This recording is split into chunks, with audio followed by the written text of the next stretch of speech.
Welcome. Step into a world where stories breathe through my voice. Leave everything behind, find your perfect spot, and let's begin. Hill House was empty for a number of years, but kept always in readiness for the family. At first in expectation of Hugh Crane's return, and then, after his death, for either of the sisters who chose to live there. Somewhere during this time it was apparently agreed between the two sisters that Hill House should become the property of the older. The younger sister had married. "Aha," Theodora said, "the younger sister married. Stole her sister's beau, I've no doubt." It was said that the older sister was crossed in love, the doctor agreed, although that is said of almost any lady who prefers, for whatever reason, to live alone. At any rate, it was the older sister who came back here to live. She seems to have resembled her father strongly. She lived here alone for a number of years, almost in seclusion, although the village of Hillsdale knew her. Incredible as it may sound to you, she genuinely loved Hill House and looked upon it as her family home. She eventually took a girl from the village to live with her as a kind of companion. So far as I can learn, there seems to have been no strong feeling among the villagers about the house then, since old Mrs. Crane, as she was inevitably known, hired her servants in the village, and it was thought a fine thing for her to take the village girl as a companion. Old Miss Crane was in constant disagreement with her sister over the house, the younger sister insisting that she had given up her claim on the house in exchange for a number of family heirlooms, some of considerable value, which her sister then refused to give her. There were some jewels, several pieces of antique furniture, and a set of gold-rimmed dishes, which seemed to irritate the younger sister more than anything else. Miss Sanderson let me rummage through a box of family papers, and so I have seen some of the letters Miss Crane received from her sister. And in all of them, those dishes stand out as the recurrent sore subject. At any rate, the older sister died of pneumonia here in the house, with only the little companion to help her. There were stories later of a doctor called too late, of the old lady lying neglected upstairs while the younger woman dallied in the garden with some village lout. But I suspect that these are only scandalous inventions. I certainly cannot find that anything of the sort was widely believed at the time, and in fact most of the stories seem to stem directly from the poisonous vengefulness of the younger sister, who never rested in her anger. "I don't like the younger sister," Theodora said. "First she stole her sister's lover, and then she tried to steal her sister's dishes. No, I do not like her." Hill House has an impressive list of tragedies connected with it, but then most old houses have. People have to live and die somewhere, after all, and a house can hardly stand for 80 years without seeing some of its inhabitants die within its walls. After the death of the older sister, there was a lawsuit over the house. The companion insisted that the house was left to her, but the younger sister and her husband maintained most violently that the house belonged legally to them, and claimed that the companion had tricked the oldest sister into signing away property which she had always intended leaving to her sister. It was an unpleasant business, like all family quarrels, and as in all family quarrels, incredibly harsh and cruel things were said on either side. The companion swore in court, and here I think is the first hint of Hill House in its true personality, that the younger sister came into the house at night and stole things. When she was pressed to enlarge upon this accusation, she became very nervous and incoherent, and finally, forced to give some evidence for her charge, said that a silver service was missing, and a valuable set of enamels, in addition to the famous set of gold-rimmed dishes, which would actually be a very difficult thing to steal when you think about it. For her part, the younger sister went so far as to mention murder and demand an investigation into the death of old Miss Crane, bringing up the first hints of the stories of neglect and mismanagement. I cannot discover that these suggestions were ever taken seriously. There is no record whatever of any but the most formal notice of the old sister's death, and certainly the villagers would have been the first to wonder if there had been any oddness about the death. The companion won her case at last, and could, in my opinion, have won a case for slander besides, and the house became legally hers, although the younger sister never gave up trying to get it. She kept after the unfortunate companion with letters and threats, made the wildest accusations against her everywhere, and in the local police records there is listed at least one occasion when the companion was forced to apply for police protection to prevent her enemy from attacking her with a broom. The companion went in terror, seemingly. Her house burgled at night. She never stopped insisting that they came and stole things. And I read one pathetic letter in which she complained that she had not spent a peaceful night in the house since the death of her benefactress. Oddly enough, sympathy around the village was almost entirely with the younger sister, perhaps because the companion, once a village girl, was now a lady of the manor. The villagers believed, and still believe, I think, that the younger sister was defrauded of her inheritance by a scheming young woman.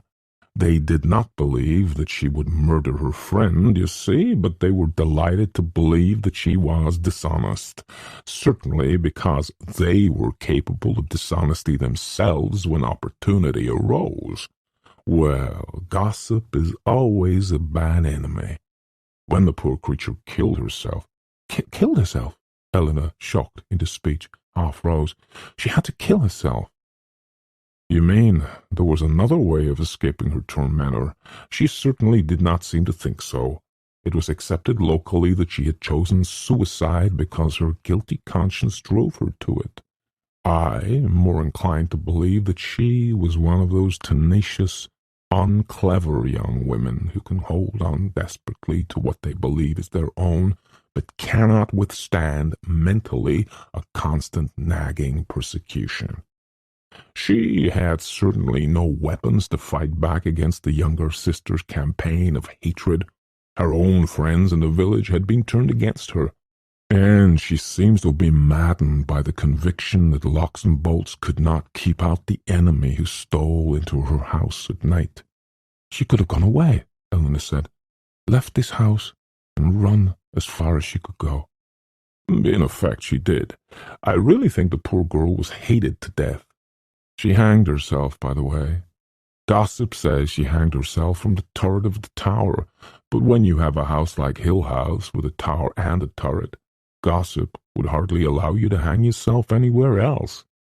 After her death, the house passed legally into the hands of the Sanderson family, who were cousins of hers, and in no way as vulnerable to the persecutions of the younger sister, who must have been a little demented herself by that time. I heard from Mrs. Sanderson that when the family, it would have been her husband's parents, first came to see the house, the younger sister showed up to abuse them, standing on the road to howl at them as they went by, and found herself packed right off to the local police station. And that seems to be the end of the younger sister's part in the story. From the day the first Sanderson sent her packing to the brief notice of her death a few years later, she seems to have spent her time brooding silently over her wrongs, but far away from the Sandersons. Oddly enough, in all her ranting, she insisted always on one point. She had not, would not, come into this house at night to steal, or for any other reason. Was anything ever really stolen? Luke asked. As I told you, the companion was finally pressed into saying that one or two things seemed to be missing, but could not say for sure. As you can imagine, the story of the nightly intruder did a good deal to enhance Hill House's further reputation. Moreover, the Sandersons did not live here at all. They spent a few days in the house, telling the villagers that they were preparing it for their immediate occupancy, and then abruptly cleared out, closing the house the way it stood.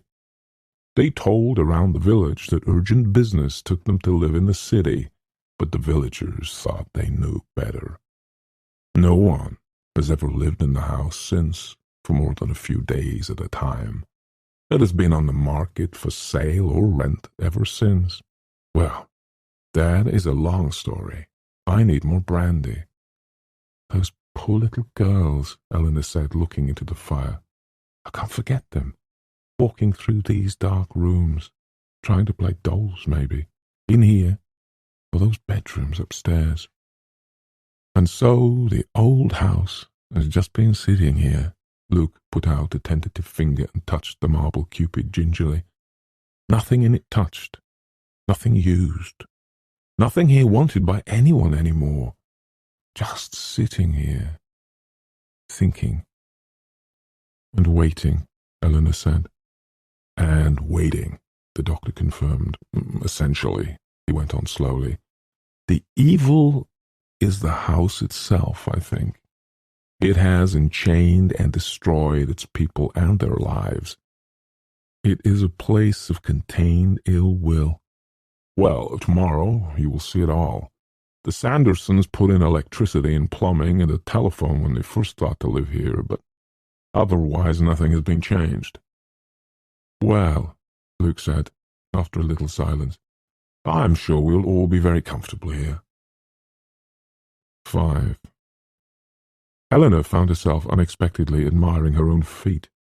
Theodora dreamed over the fire just beyond the tips of her toes, and Eleanor thought with deep satisfaction that her feet were handsome in her red sandals.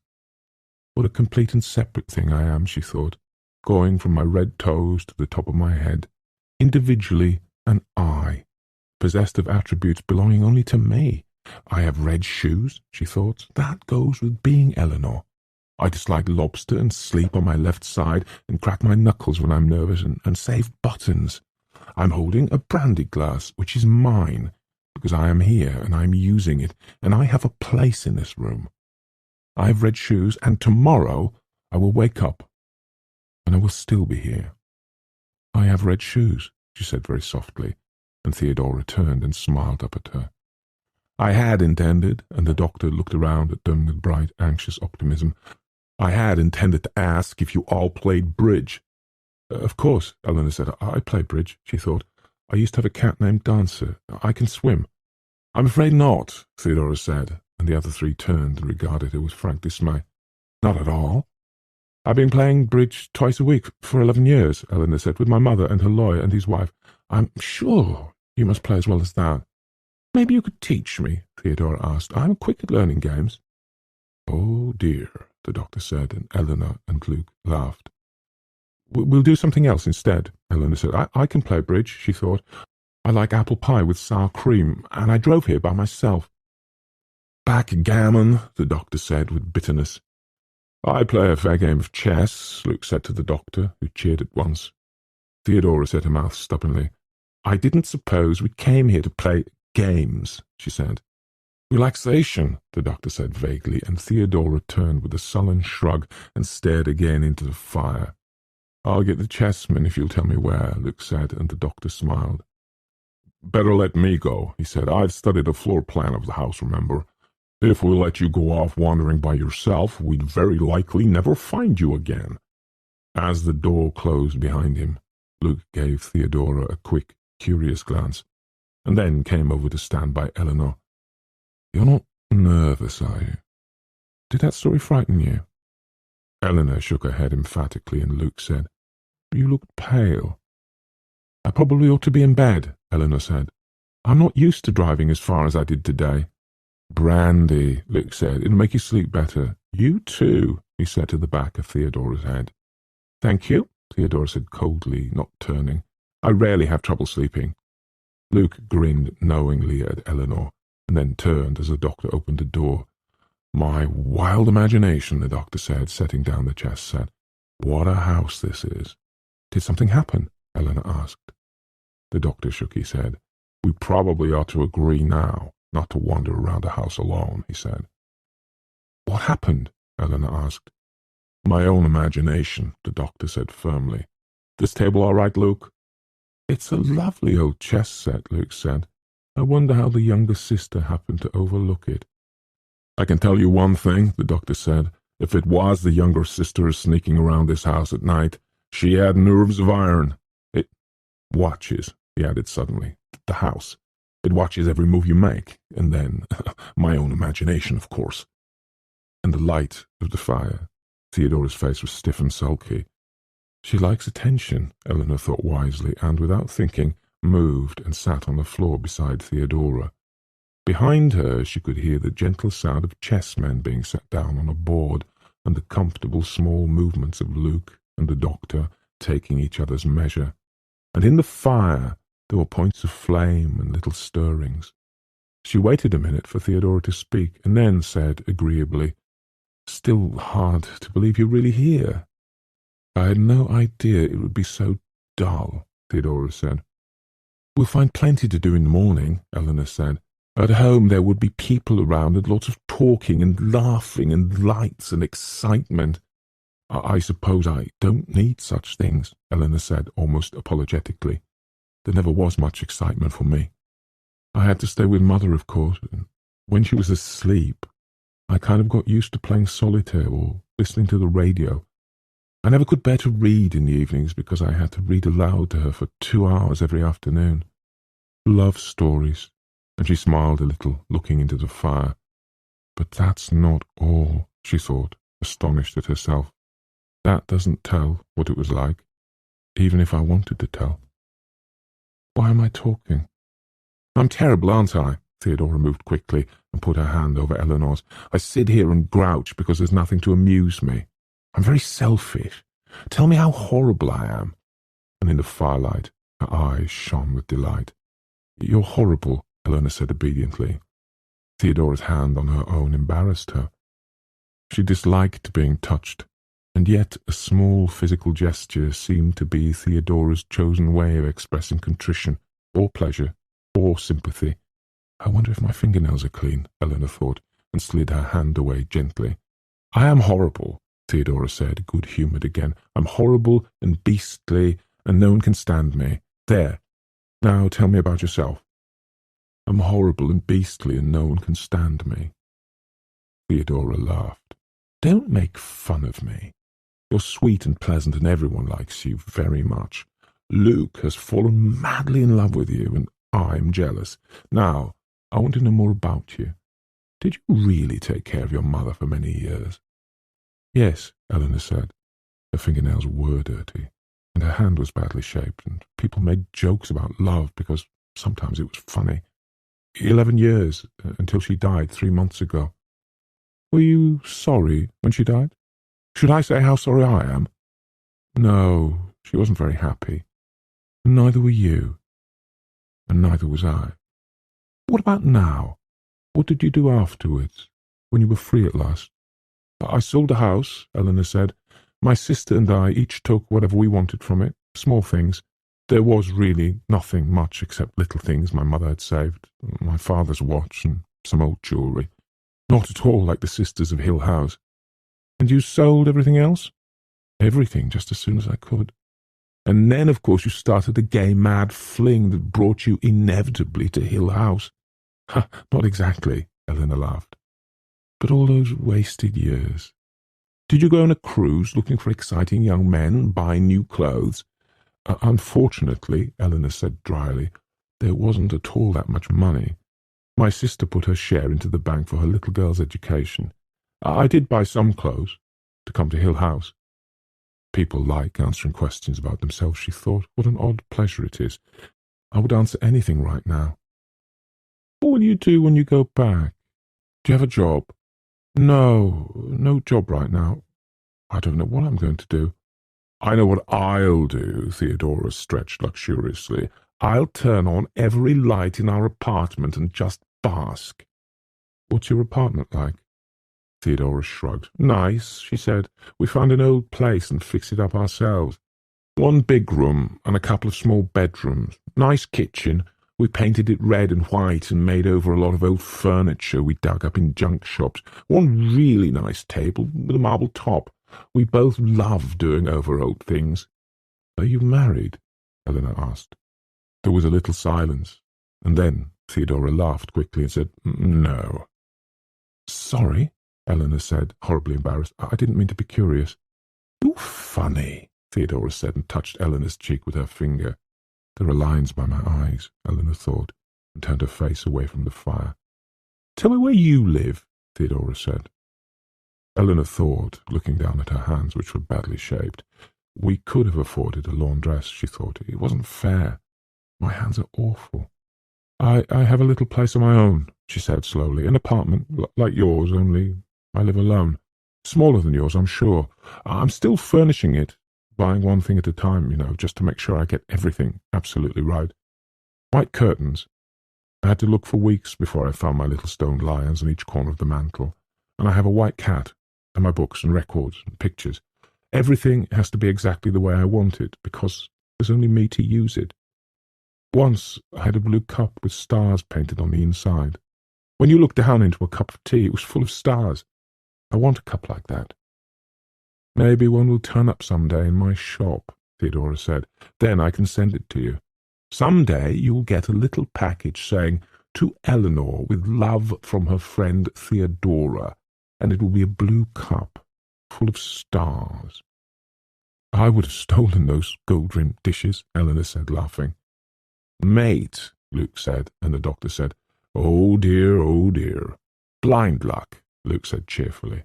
"Have you ladies fallen asleep there by the fire?" "Just about," Theodora said. Luke came across the room and held out a hand to each of them to help them up, and Eleanor, moving awkwardly, almost fell. Theodora rose in a quick motion and stretched and yawned. "Theo is sleepy," she said. "I'll have to lead you upstairs," the doctor said. "Tomorrow we must really start to learn our way around. Luke, will you screen the fire?" "Had we better make sure that the doors are locked?" Luke said. "I imagine that Mrs. Dudley locked the back door when she left, but what about the others?" "I hardly think we'll catch anyone breaking in," Theodora said. "Anyway, the little companion used to lock the doors, and what good did it do her?"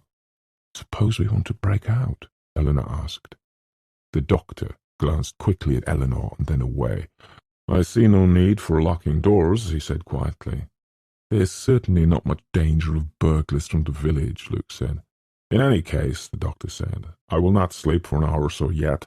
At my age, an hour's reading before bedtime is essential, and I wisely brought Pamela with me. If any of you has trouble sleeping, I will read aloud to you. I never yet knew anyone who could not fall asleep with Richardson being read aloud to him." Talking quietly, he led them down the narrow hallway and through the great front hall to the stairs. "I've often planned to try it on very small children," he went on. Eleanor followed Theodora up the stairs. She had not realized until now how worn she was, and each step was an effort. She reminded herself naggingly that she was in Hill House. But even the blue room meant only right now the bed with the blue coverlet and the blue quilt. "On the other hand," the doctor continued behind her, "a Fielding novel comparable in length, although hardly in subject matter, would never do for very young children. I even have my doubts about Sterne." Theodora went to the door of the green room and turned and smiled. "If you feel the least bit nervous," she said to Eleanor, "run right into my room." "I will," Eleanor said earnestly. "Thank you. Good night." "And certainly not Smollett. Ladies, Luke and I are here on the other side of the stairway." "What colour are your rooms?" Eleanor asked, unable to resist. "Yellow," the doctor said, surprised. "Pink," Luke said with a dainty gesture of distaste. "We're blue and green down here," Theodora said. "I will be awake reading," the doctor said.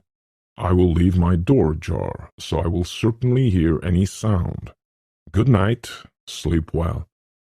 "Good night," Luke said. "Good night, all." As she closed the door of the blue room behind her, Eleanor thought wearily that it might be the darkness and oppression of Hill House that tired her so, and then it no longer mattered. The blue bed was unbelievably soft. Odd, she thought sleepily, that the house should be so dreadful, and yet in many respects so physically comfortable. The soft bed, the pleasant lawn, the good fire, the cooking of Mrs. Dudley. The company, too, she thought, and then thought, now I can think about them. I am all alone. Why is Luke here? Why am I here? Journey's end, in lovers' meeting. They all saw that I was afraid. She shivered and sat up in bed to reach for the quilt at the foot.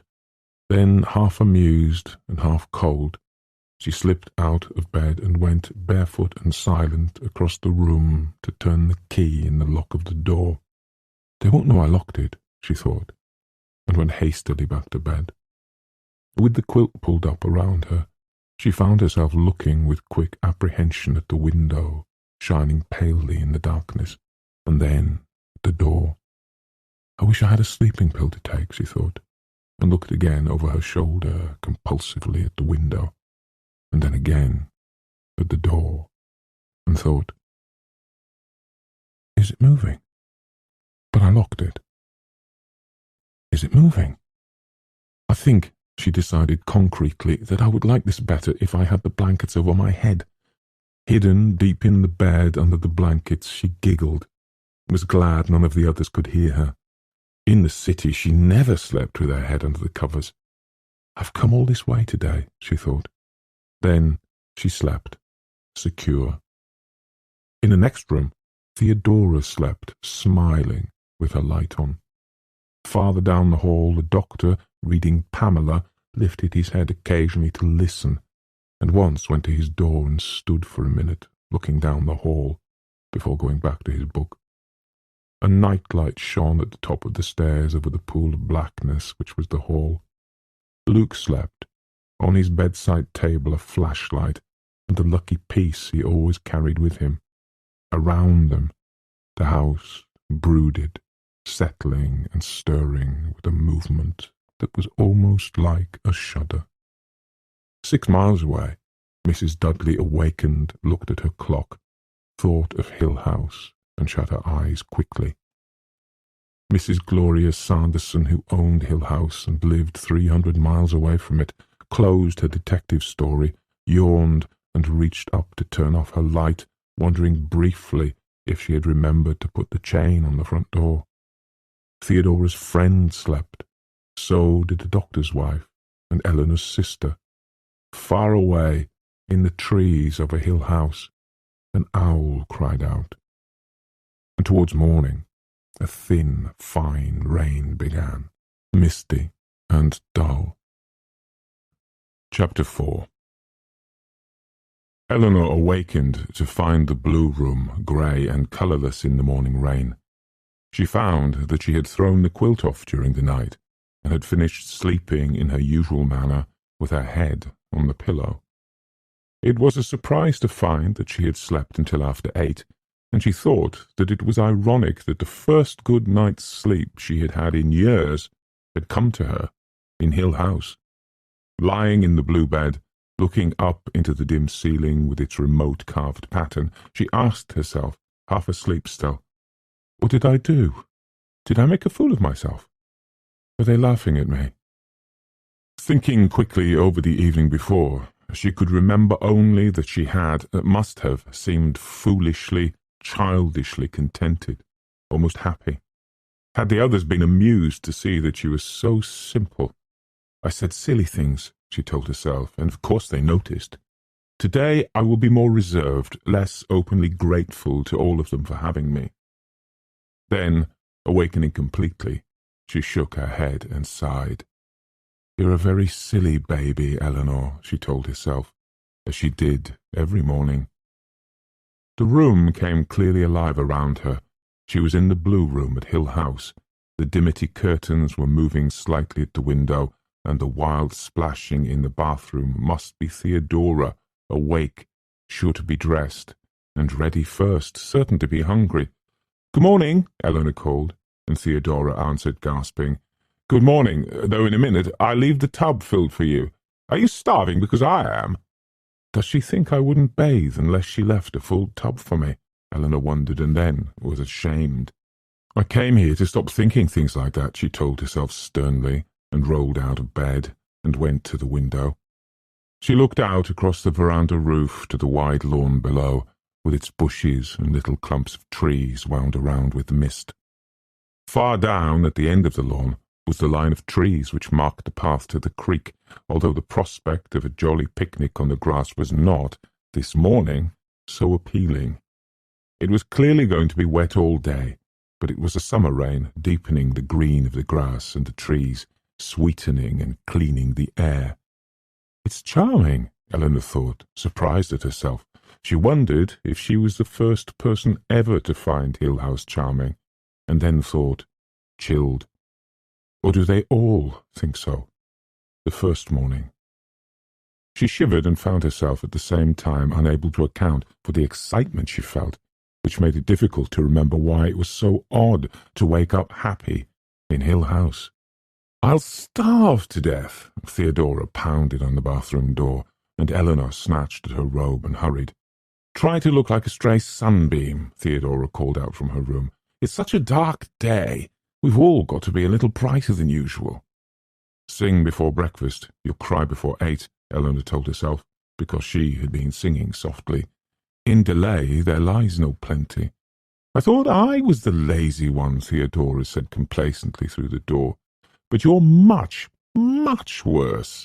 Lazy hardly begins to describe you. You must be clean enough now to come and have breakfast." "Mrs. Dudley sets out breakfast at 9. What will she think when we show up bright and smiling?"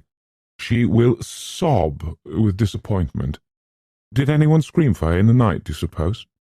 Eleanor regarded a soapy leg critically. I slept like a log," she said. "So did I. If you're not ready in 3 minutes, I'll come in and drown you. I want my breakfast."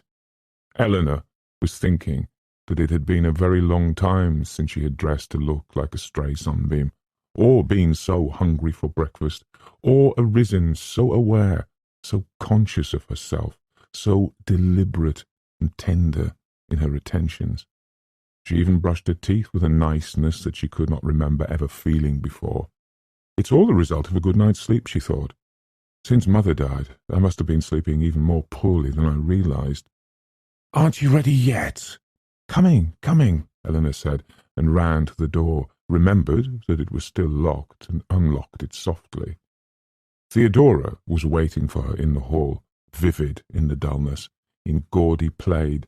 Looking at Theodora, it was not possible for Eleanor to believe that she ever dressed, or washed, or moved, or ate, or slept, or talked without enjoying every minute of what she was doing.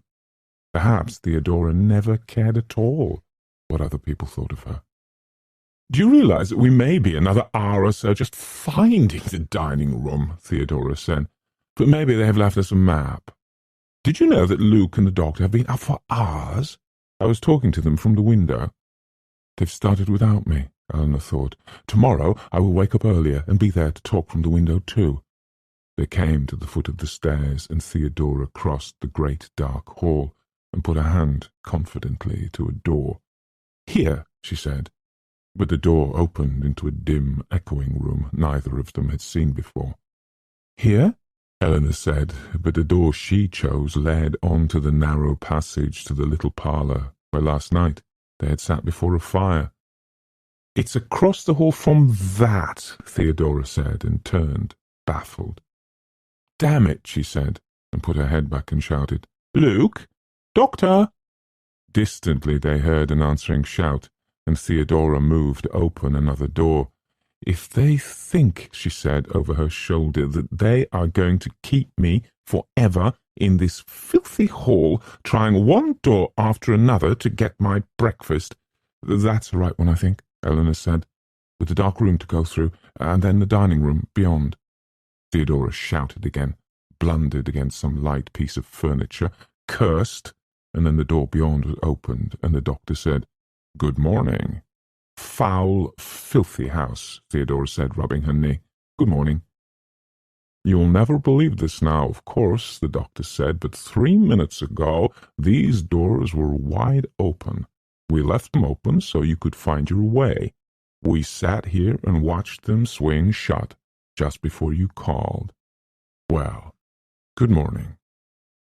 Kippers, Luke said from the table. Good morning. I hope you ladies are the kipper kind. They had come through the darkness of one night. They had met morning in Hill House, and they were a family, greeting one another with easy informality and going to the chairs they had used last night at dinner, their own places at the table. A fine big breakfast is what Mrs. Dudley certainly agreed to set out at 9, Luke said, waving a fork. We had begun to wonder if you were the coffee and a roll in bed types. We would have been here much sooner in any other house, Theodora said. Did you really leave all the doors open for us? Eleanor asked. That's how we knew you were coming, Luke told her. We saw the doors swing shut.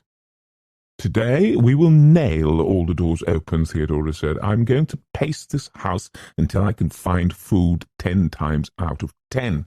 I slept with my light on all night, she confided to the doctor, but nothing happened at all. It was all very quiet, the doctor said. Did you watch over us all night? Eleanor asked. Until about 3, when Pamela finally put me to sleep. There wasn't a sound until the rain started, sometime after 2. One of you ladies called out in her sleep once. That must have been me, Theodora said shamelessly, dreaming about the wicked sister at the gates of Hill House. I dreamed about her too, Eleanor said. She looked at the doctor and said suddenly, It's embarrassing to think about being afraid, I mean. We're all in it together, you know, Theodora said. It's worse if you try not to show it, the doctor said. Stuff yourself very full of kippers, Luke said. Then it will be impossible to feel anything at all. Eleanor felt, as she had the day before, that the conversation was being skilfully guided away from the thought of fear, so very present in her own mind. Perhaps she was to be allowed to speak occasionally for all of them, so that quieting her, they quieted themselves and could leave the subject behind them. Perhaps, vehicle for every kind of fear, she contained enough for all. They're like children, she thought, crossly, daring each other to go first, ready to turn and call names at whoever comes last. She pushed her plate away from her and sighed.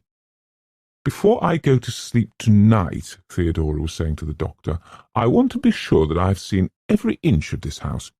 No more lying there wondering what is over my head or under me, and we have to open some windows and keep the doors open and stop feeling our way around. Little signs, Luke suggested, arrows pointing, reading, this way out. Or dead end, Eleanor said. Or watch out for falling furniture, Theodora said. We'll make them, she said to Luke. First, we all explore the house, Eleanor said, too quickly perhaps, because Theodora turned and looked at her curiously. I don't want to find myself left behind in an attic or something, Eleanor added uncomfortably. No one wants to leave you behind anywhere, Theodora said. Then I suggest, Luke said, that we first of all finish off the coffee in the pot, and then go nervously from room to room, endeavouring to discover some rational plan to this house, and leaving doors open as we go. I never thought, he said, shaking his head sadly, that I would stand to inherit a house where I had to put up signs to find my way around. We need to find out what to call the rooms, Theodora said. Suppose I told you, Luke, that I would meet you clandestinely in the second-best drawing-room. How would you ever know where to find me? You could keep whistling till I got there, Luke offered. Theodora shuddered. You would hear me whistling and calling you while you wandered from door to door, never opening the right one, and I would be inside, not able to find any way to get out. And nothing to eat, Eleanor said unkindly. Theodora looked at her again. And nothing to eat, she agreed after a minute. Then it's a crazy house at the carnival, she said. Rooms opening out of each other and doors going everywhere at once and swinging shut when you come, and I bet that somewhere there are mirrors that make you look all sideways, and an air hose to blow up your skirts, and something that comes out of a dark passage and laughs in your face. She was suddenly quiet and picked up her cup so quickly that her coffee spilled. Not as bad as all that, the doctor said easily.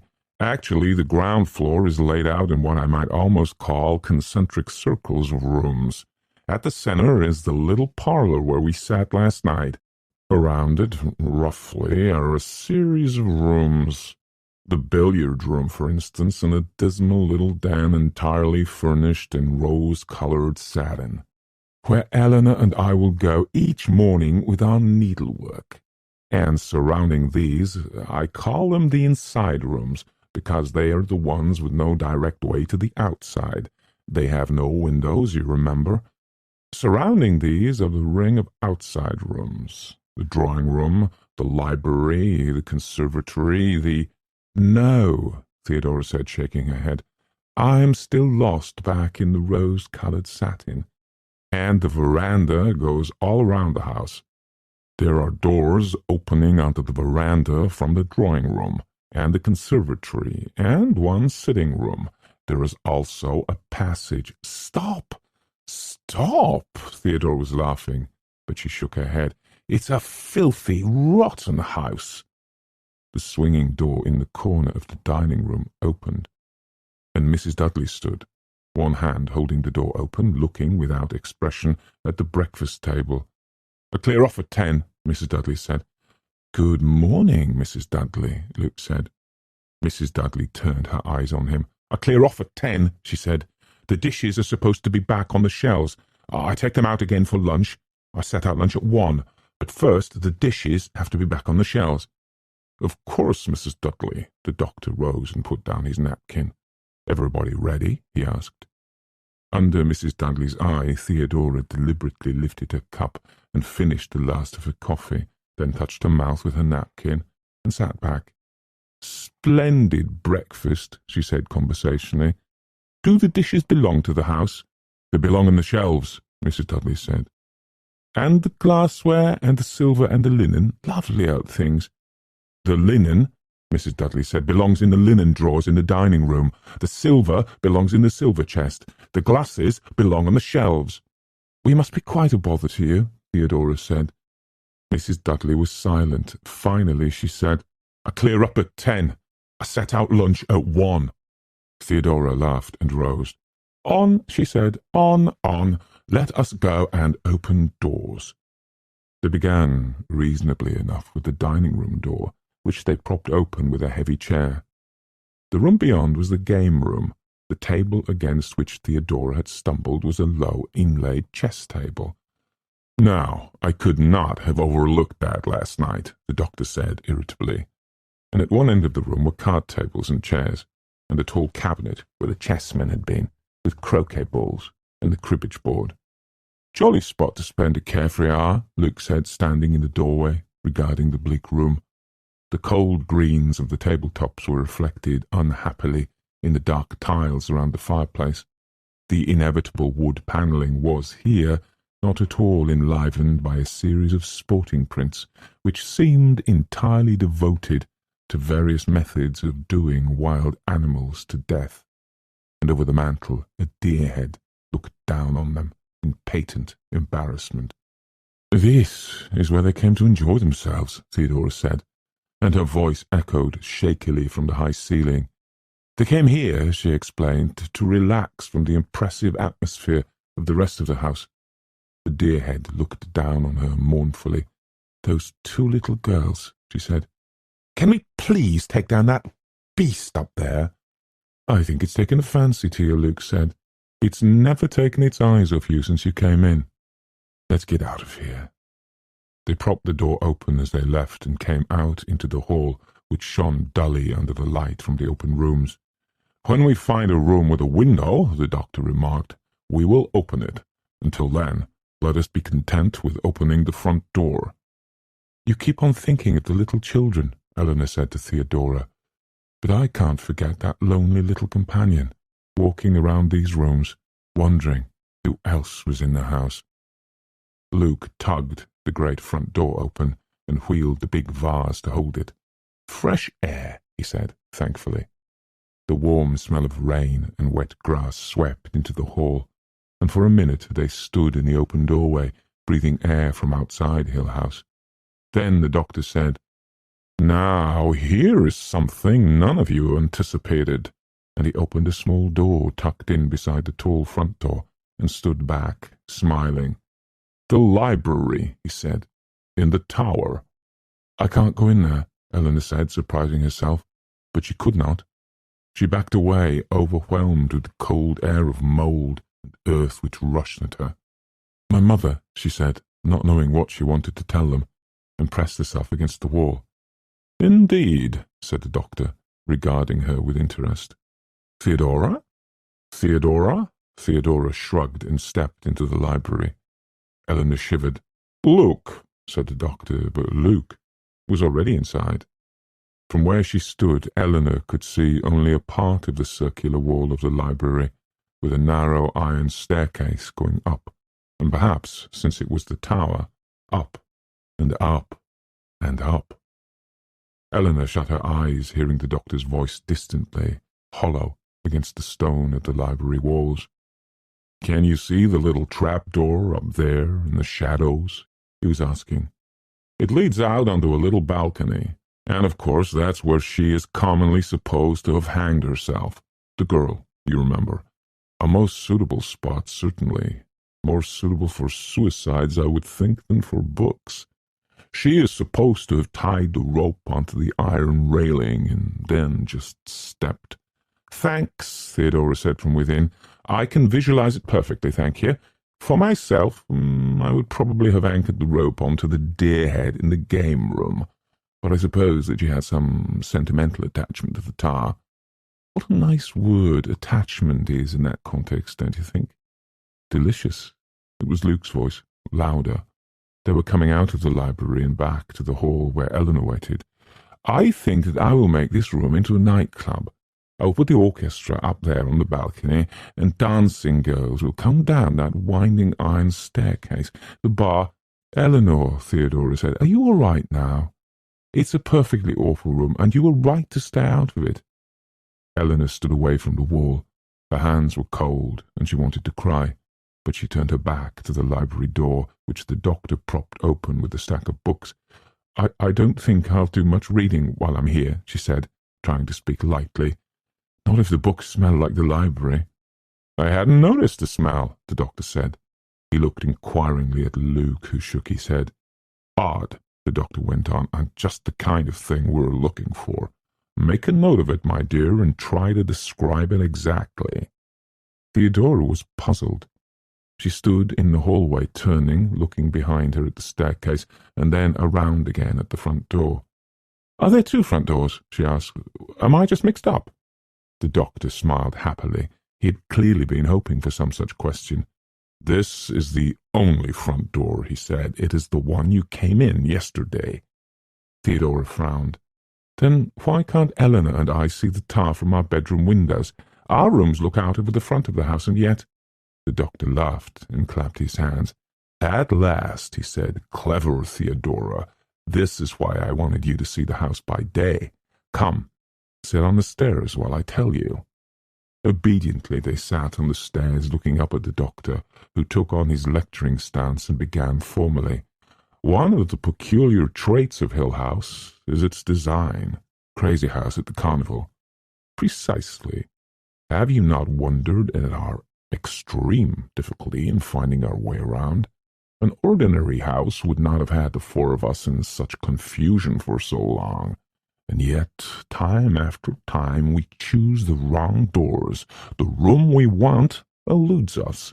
Even I have had my troubles. He sighed and nodded.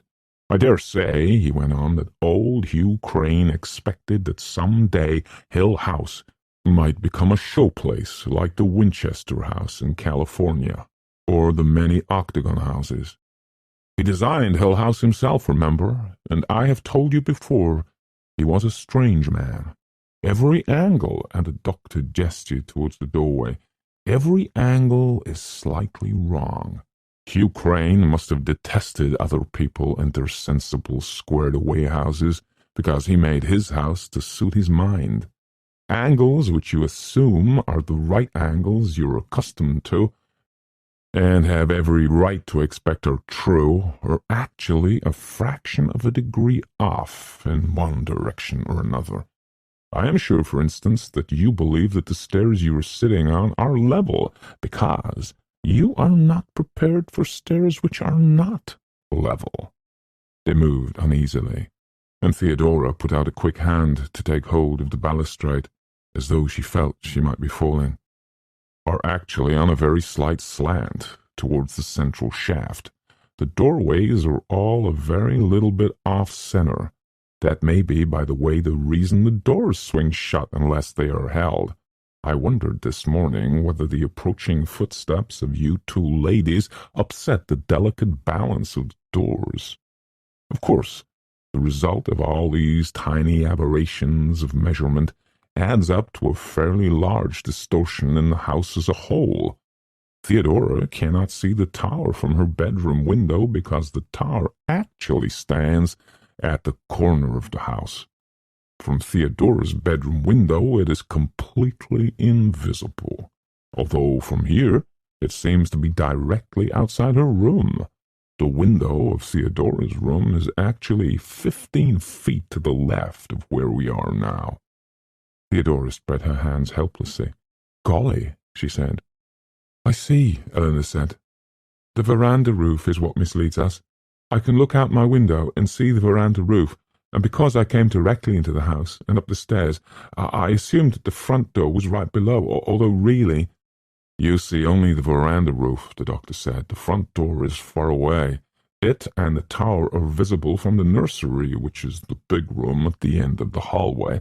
We will see it later today. It is," and his voice was saddened, "a masterpiece of architectural misdirection. The double stairway at Chambord—" "Then everything is a little bit off-centre?" Theodora asked uncertainly. "That is why it all feels so disjointed." "What happens when you go back to a real house?" Eleanor asked. "I mean, a real house." "It must be like coming off shipboard," Luke said. "After being here for a while, your sense of balance could be so distorted that it would take you a while to lose your sea legs or your hill house legs. Could it be," he asked the doctor, "that what people have been assuming were supernatural manifestations were really only the result of a slight loss of balance in the people who live here? The inner ear," he told Theodora wisely. "It must certainly affect people in some way," the doctor said.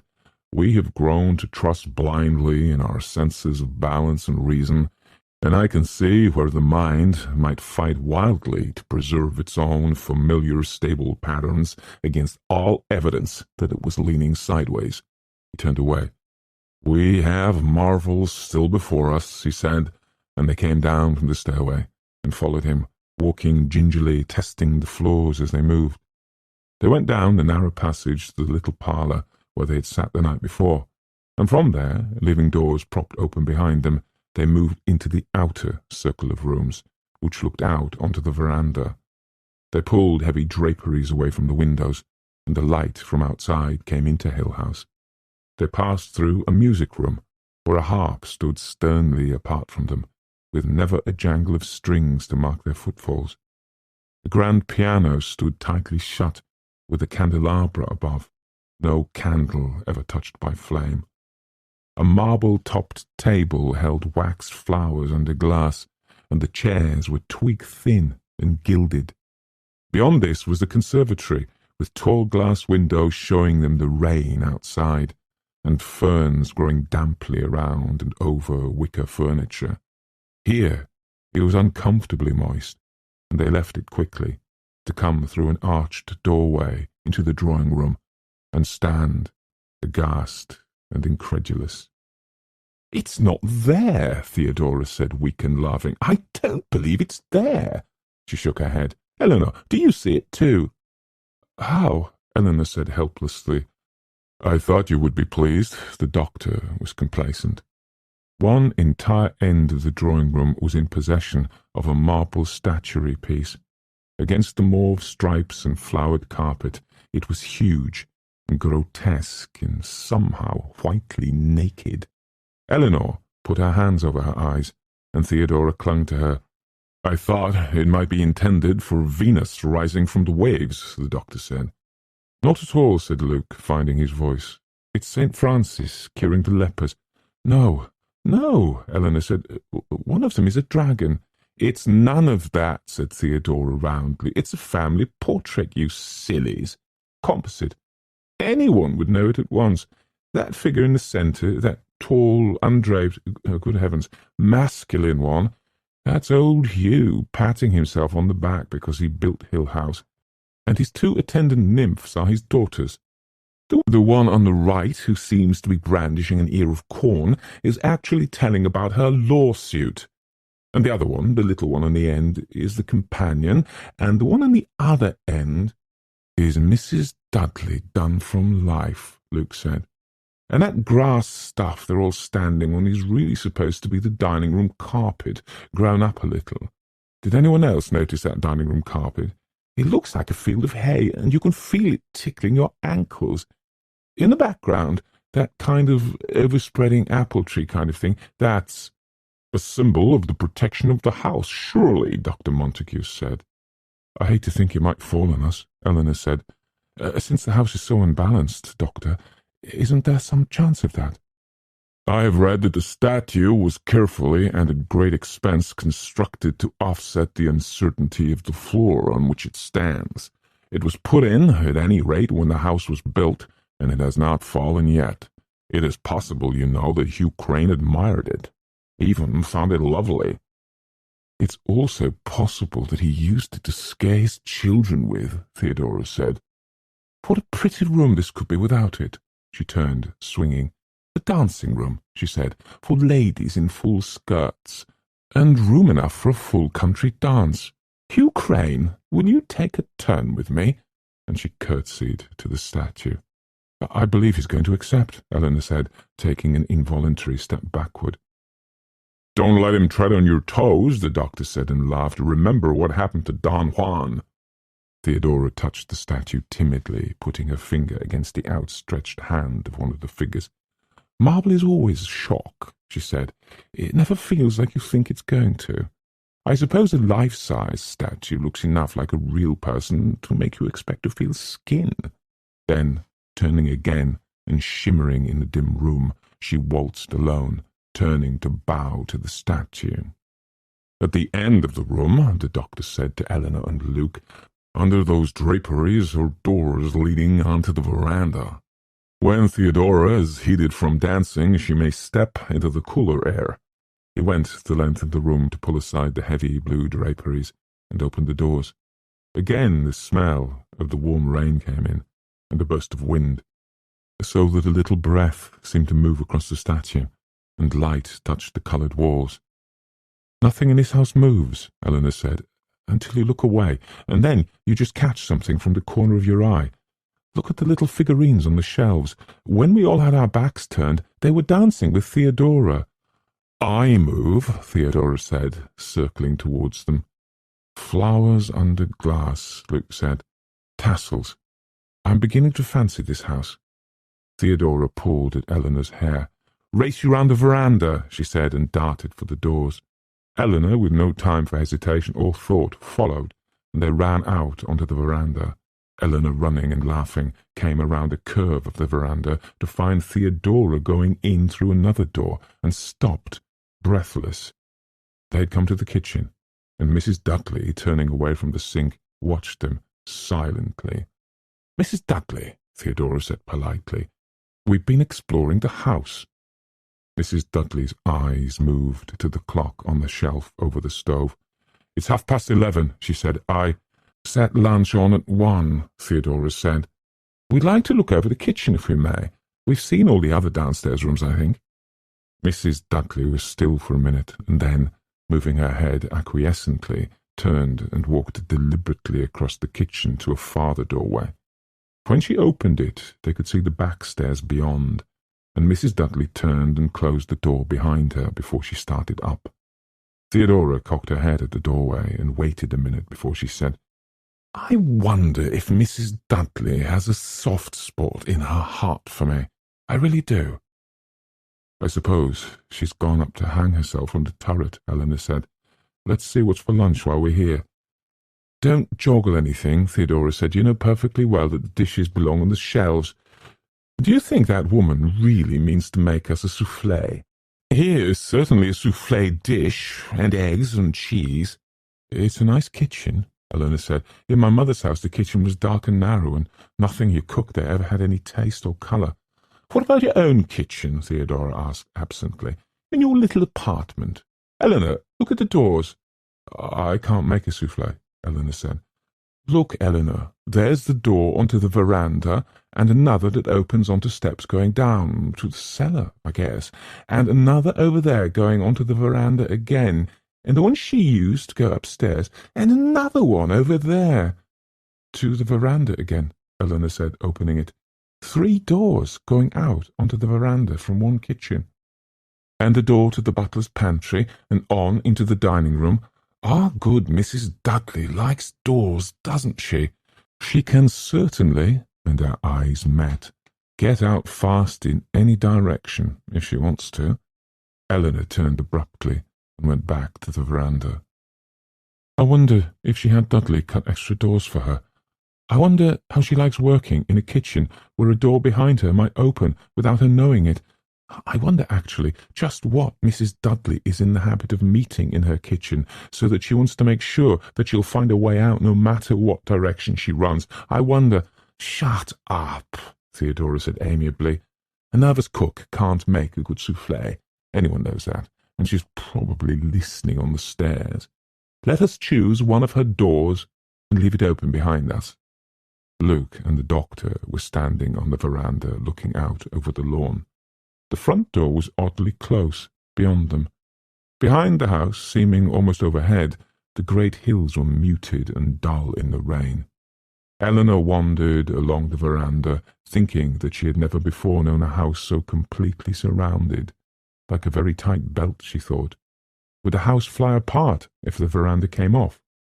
She went what she thought must be the greater part of the circle around the house, and then she saw the tower. It rose up before her suddenly, almost without warning, as she came round the curve of the veranda. It was made of grey stone, grotesquely solid, jammed hard against the wooden side of the house, with the insistent veranda holding it there. Hideous, she thought, and then thought that if the house burned away some day, the tower would still stand, grey and forbidding over the ruins, warning people away from what was left of Hill House, with perhaps a stone fallen here and there, so that owls and bats might fly in and out and nest among the books below. Halfway up, windows began, thin, angled slits in the stone, and she wondered what it would be like looking down from them, and wondered that she had not been able to enter the tower. "I will never look down from those windows," she thought, and tried to imagine the narrow iron stairway going up and around inside. High on top was a conical wooden roof, topped by a wooden spire. It must have been laughable in any other house, but here in Hill House it belonged, gleeful and expectant, awaiting perhaps a slight creature creeping out from the little window onto the slanted roof, reaching up to the spire, knotting a rope. "You'll fall," Luke said, and Eleanor gasped. She brought her eyes down with an effort and found that she was gripping the veranda rail tightly and leaning far backward. "Don't trust your balance in my charming Hill House," Luke said, and Eleanor breathed deeply, dizzy, and staggered. He caught her and held her while she tried to steady herself in the rocking world where the trees and the lawn seemed somehow tilted sideways, and the sky turned and swung. "Eleanor," Theodora said nearby, and she heard the sound of the doctor's feet running along the veranda. "This damnable house," Luke said. "You have to watch it every minute." "Eleanor," said the doctor. "I'm all right," Eleanor said, shaking her head and standing unsteadily by herself. I was leaning back to see the top of the tower, and I got dizzy." "She was standing almost sideways when I caught her," Luke said. "I've had that feeling once or twice this morning," Theodora said, "as though I was walking up the wall." "Bring her back inside," the doctor said. "It's not so bad when you're inside the house." I'm really all right, Eleanor said, very much embarrassed, and she walked with deliberate steps along the veranda to the front door, which was closed. I thought we left it open, she said with a little shake in her voice, and the doctor came past her and pushed the heavy door open again. Inside, the hall had returned to itself. All the doors they had left open were neatly closed. When the doctor opened the door into the game room, they could see beyond him that the doors to the dining room were closed, and the little stool they had used to prop one door open was neatly back in its place against the wall. In the boudoir and the drawing-room, the parlour and the conservatory, the doors and windows were closed, the draperies pulled together, and the darkness back again. "It's Mrs. Dudley," Theodora said, trailing after the doctor, and Luke, who moved quickly from one room to the next, pushing doors wide open again and propping them, sweeping drapes away from the windows and letting in the warm, wet air. "Mrs. Dudley did it yesterday as soon as Eleanor and I were out of the way, because she'd rather shut them herself than come along and find them shut by themselves, because the doors belong shut, and the windows belong shut, and the dishes belong—" She began to laugh foolishly, and the doctor turned and frowned at her with irritation. "Mrs. Dudley had better learn her place," he said. "I will nail these doors open if I have to." He turned down the passageway to their little parlour and sent the doors swinging open with a crash. "Losing my temper will not help," he said, and gave the door a vicious kick. "Sherry in the parlour before lunch," Luke said amiably. "Ladies, enter." 2. "Mrs. Dudley," the doctor said, putting down his fork, "an admirable souffle." Mrs. Dudley turned to regard him briefly and went into the kitchen with an empty dish. The doctor sighed and moved his shoulders tiredly. "After my vigil last night, I feel the need for a rest this afternoon, and you," he said to Eleanor, "would do well to lie down for an hour. Perhaps a regular afternoon rest might be more comfortable for all of us." "I see," said Theodora, amused. "I must take an afternoon nap. It may look funny when I go home again, but I can always tell them that it was part of my schedule at Hill House." "Perhaps we will have trouble sleeping at night," the doctor said, and a little chill went around the table, darkening the light of the silver and the bright colours of the china, a little cloud that drifted through the dining room, and brought Mrs. Dudley after it. "It's 5 minutes to 2, Mrs. Dudley said. 3. Eleanor didn't sleep during the afternoon, although she would have liked to. Instead, she lay on Theodora's bed in the green room and watched Theodora do her nails, chatting lazily, unwilling to let herself perceive that she had followed Theodora into the green room because she had not dared to be alone. "I love decorating myself," Theodora said, regarding her hand affectionately. "I'd like to paint myself all over." Eleanor moved comfortably. "Gold paint," she suggested, hardly thinking. With her eyes almost closed, she could see Theodora only as a mass of colour sitting on the floor. "Nail polish and perfume and bath salts," Theodora said, as one telling the cities of the Nile. "Mascara. You don't think half enough of such things, Eleanor." Eleanor laughed and closed her eyes altogether. "No time," she said. "Well," Theodora said with determination, "by the time I'm through with you, you'll be a different person. I dislike being with women of no colour." She laughed to show that she was teasing, and then went on. "I think I will put red polish on your toes." Eleanor laughed too and held out her bare foot. After a minute, nearly asleep, she felt the odd, cold little touch of the brush on her toes and shivered. "Surely a famous courtesan like yourself is accustomed to the ministrations of handmaidens," Theodora said. "Your feet are dirty." Shocked, Eleanor sat up and looked. Her feet were dirty, and her nails were painted bright red. "It's horrible," she said to Theodora. "It's wicked," wanting to cry. Then helplessly she began to laugh at the look on Theodora's face. "I'll go and wash my feet," she said. "Golly," Theodora sat on the floor beside the bed staring. "Look," she said, "my feet are dirty too, baby. Honest, look." "Anyway," Eleanor said, "I hate having things done to me." "You're about as crazy as anyone I ever saw," Theodora said cheerfully. "I don't like to feel helpless. Eleanor said. "My mother. Your mother would have been delighted to see you with your toenails painted red," Theodora said. "They look nice." Eleanor looked at her feet again. It's wicked," she said inadequately. "I mean, on my feet. It makes me feel I look like a fool." "You've got foolishness and wickedness somehow mixed up." Theodora began to gather her equipment together. "Anyway, I won't take it off. We'll both watch to see whether Luke and the doctor look at your feet first." "No matter what I try to say, you make it sound foolish," Eleanor said. "Or wicked." Theodora looked up at her gravely. "I have a hunch," she said, "that you ought to go home, Eleanor."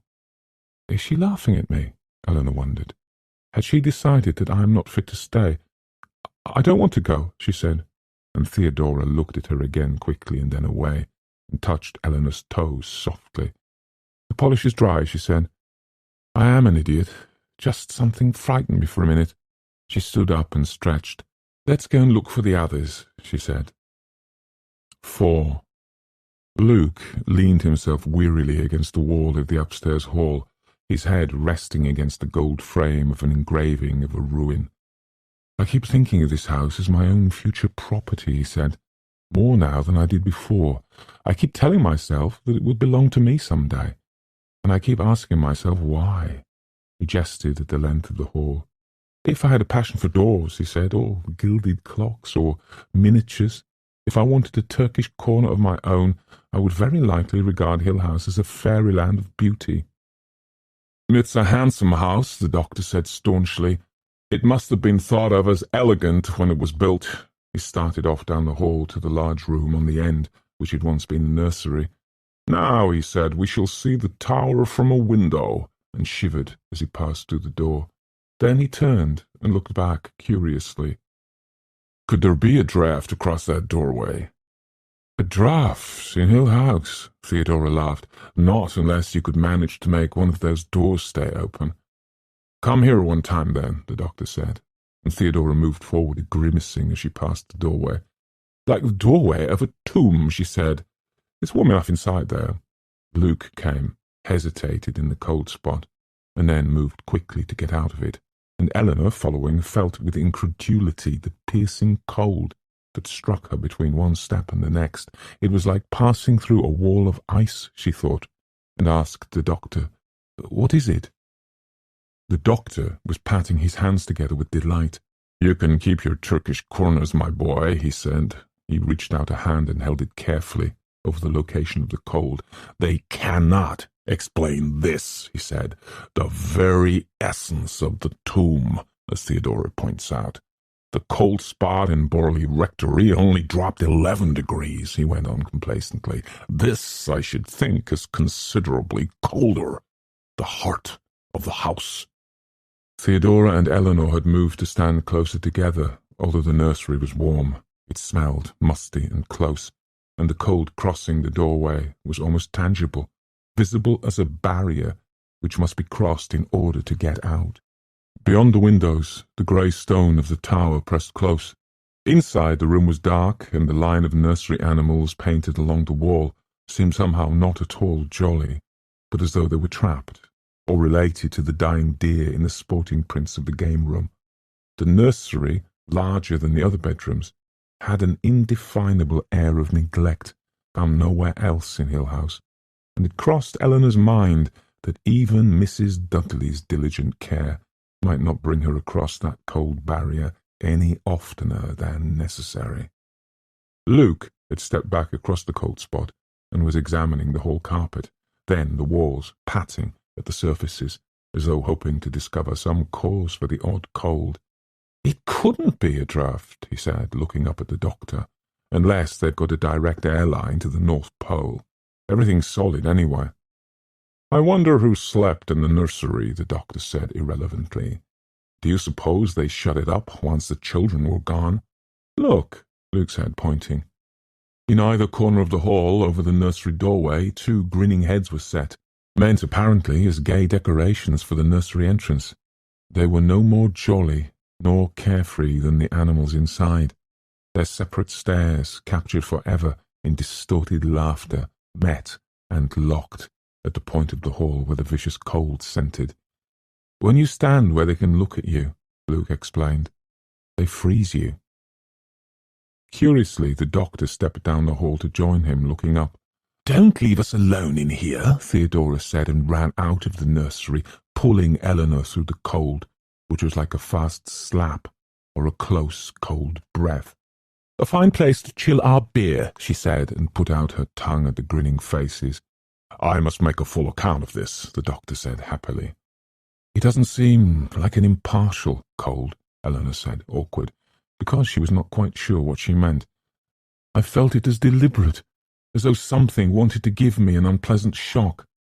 "It's because of the faces, I suppose," the doctor said. He was on his hands and knees, feeling along the floor. "Measuring tape and thermometer," he told himself. "Chalk for an outline. Perhaps the cold intensifies at night. Everything is worse," he said, looking at Eleanor, "if you think something is looking at you." Luke stepped through the cold with a shiver and closed the door to the nursery. He came back to the others in the hall with a kind of leap, as though he thought he could escape the cold by not touching the floor. With the nursery door closed, they realized all at once how much darker it had become, and Theodora said restlessly, "Let's get downstairs to our parlour. I can feel those hills pushing in." "After 5, Luke said, "cocktail time. I suppose," he said to the doctor, "you will trust me to mix you a cocktail again tonight." "Too much vermouth," the doctor said, and followed them lingeringly, watching the nursery door over his shoulder. 5. "I propose," the doctor said, setting down his napkin, "that we take our coffee in our little parlour. I find that fire very cheerful." Theodora giggled. "Mrs. Dudley's gone, so let's race around fast and get all those doors and windows open and take everything down from the shelves." "The house seems different when she's not in it," Eleanor said. "Emptier." Luke looked at her and nodded. He was arranging the coffee cups on a tray, and the doctor had already gone on, doggedly opening doors and propping them. "Each night I realize suddenly that we 4 are alone here. Although Mrs. Dudley's not much good as far as company's concerned. It's funny," Eleanor said, looking down at the dinner table. "I dislike Mrs. Dudley as much as any of you, but my mother would never let me get up and leave a table looking like this until morning." "If she wants to leave before dark, she has to clear away in the morning," Theodora said without interest. "I'm certainly not going to do it. It's not nice to walk away and leave a dirty table.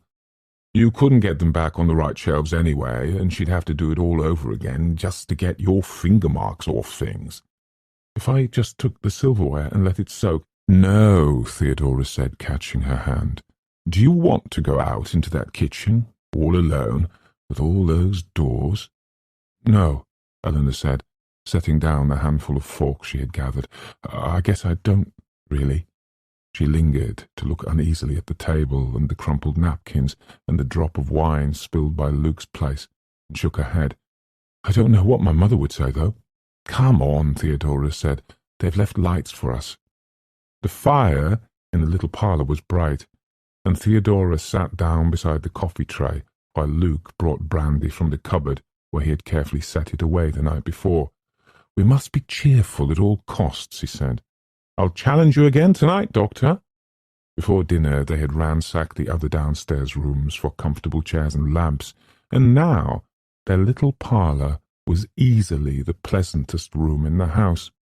"Hill House has really been very kind to us," Theodora said, giving Eleanor her coffee, and Eleanor sat down gratefully in a pillowy, overstuffed chair. No dirty dishes for Eleanor to wash, a pleasant evening in good company, and perhaps the sun shining again tomorrow. "We must plan our picnic," Eleanor said. "I'm going to get fat and lazy in Hill House," Theodora said. Her insistence on naming Hill House troubled Eleanor. It's as though she was saying it deliberately, Eleanor thought, telling the house she knows its name, calling the house to tell it where we are. Is it bravado? "Hill House, Hill House, Hill House," Theodora said softly, and smiled across at Eleanor. "Tell me," Luke said politely to Theodora, "since you're a princess, tell me about the political situation in your country. Very unsettled, Theodora said. I ran away because my father, who is of course the king, insists that I marry Black Michael, who is the pretender to the throne. I, of course, cannot endure the sight of Black Michael, who wears one gold earring and beats his grooms with a riding crop. A most unstable country, Luke said.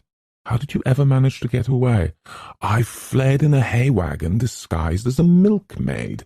They never thought to look for me there, and I crossed the border with papers I forged myself in a woodcutter's hut.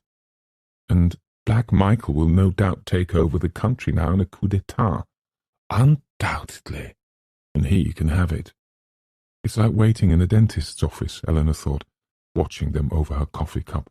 Waiting in a dentist's office and listening while other patients make brave jokes across the room, all of you certain to meet the dentist sooner or later. She looked up suddenly, aware of the doctor near her, and smiled uncertainly. Nervous? The doctor asked, and Eleanor nodded. Only because I wonder what's going to happen. So do I. The doctor moved a chair and sat down beside her. You have the feeling that something, whatever it is going to happen soon? Yes. Everything seems to be waiting. And they? The doctor nodded at Theodora and Luke, who were laughing at each other. They meet it in their way. I wonder what it will do to all of us. I would have said a month ago that a situation like this would never really come about, that we four would sit here together in this house. He does not name it, Eleanor noticed. I've been waiting for a long time, he said. You think we're right to stay? Right? He said, I think we are all incredibly silly to stay. I think that an atmosphere like this one can find out the flaws and faults and weaknesses in all of us and break us apart in a matter of days. We have only one defense, and that is running away. At least it can't follow us, can it? When we feel ourselves endangered, we can leave, just as we came, and, he added dryly, just as fast as we can go. But we are forewarned, Eleanor said, and there are four of us together. I have already mentioned this to Luke and Theodora, he said. Promise me absolutely that you will leave as fast as you can. If you begin to feel the house catching at you. I promise, Eleanor said, smiling. He's trying to make me feel braver, she thought, and was grateful. It's all right, though, she told him. Really? It's all right. I will feel no hesitation about sending you away, he said, rising, if it seems to be necessary. Luke, he said, will the ladies excuse us? While they set up the chessboard and men, Theodora wandered, cup in hand, around the room, and Eleanor thought, she moves like an animal, nervous and alert. She can't sit still while there is any scent of disturbance in the air.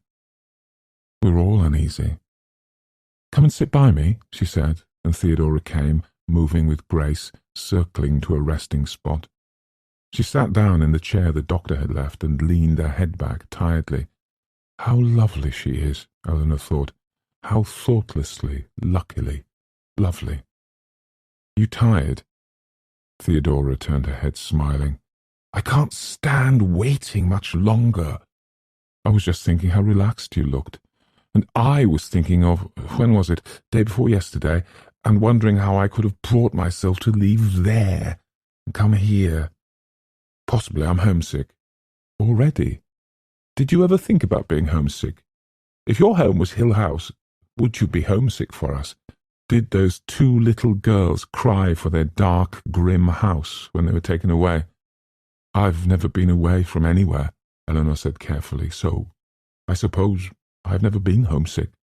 How about now, your little apartment? Perhaps, Eleanor said, looking into the fire. I haven't had it long enough to believe it's my own. I want my own bed, Theodora said, and Eleanor thought, she's sulking again. When she's hungry or tired or bored, she turns into a baby. I'm sleepy, Theodora said. It's after 11, Eleanor said, and as she turned to glance at the chess game, the doctor shouted with joyful triumph, and Luke laughed. Now, sir, the doctor said. Now, sir. Fairly beaten, I admit, Luke said. He began to gather the chessmen and set them back into their box. Any reason why I can't take a drop of brandy upstairs with me? To put myself to sleep, or give myself Dutch courage, or some such reason. Actually," and he smiled over at Theodora and Eleanor, "I plan to stay up and read for a while." "Are you still reading Pamela?" Eleanor asked the doctor. "Volume 2. I have 3 volumes to go, and then I shall begin Clarissa Harlowe, I think. Perhaps Luke would care to borrow—" "No, thanks," Luke said hastily. "I have a suitcase full of mystery stories." The doctor turned to look around. "Let me see," he said. "Fire screened, lights out, leave the doors for Mrs. Dudley to close in the morning." Tiredly, following one another, they went up the great stairway, turning out lights behind them. "Has everyone got a flashlight, by the way?" the doctor asked, and they nodded, more intent upon sleep than the waves of darkness which came after them up the stairs of Hill House. "Good night, everyone," Eleanor said, opening the door to the blue room. "Good night," Luke said. "Good night," Theodora said. "Good night," the doctor said. "Sleep tight." 6. "Coming, Mother, coming," Eleanor said, fumbling for the light. "It's all right, I'm coming." "Eleanor," she heard. "Eleanor." "Coming, coming," she shouted irritably. "Just a minute, I'm coming." "Eleanor!" Then she thought, with a crashing shock, which brought her awake, cold and shivering, out of bed and awake. "I am in Hill House."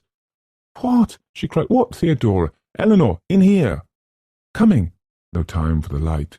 She kicked a table out of the way, wondering at the noise of it, and struggled briefly with the door of the connecting bathroom. "That's not the table falling," she thought.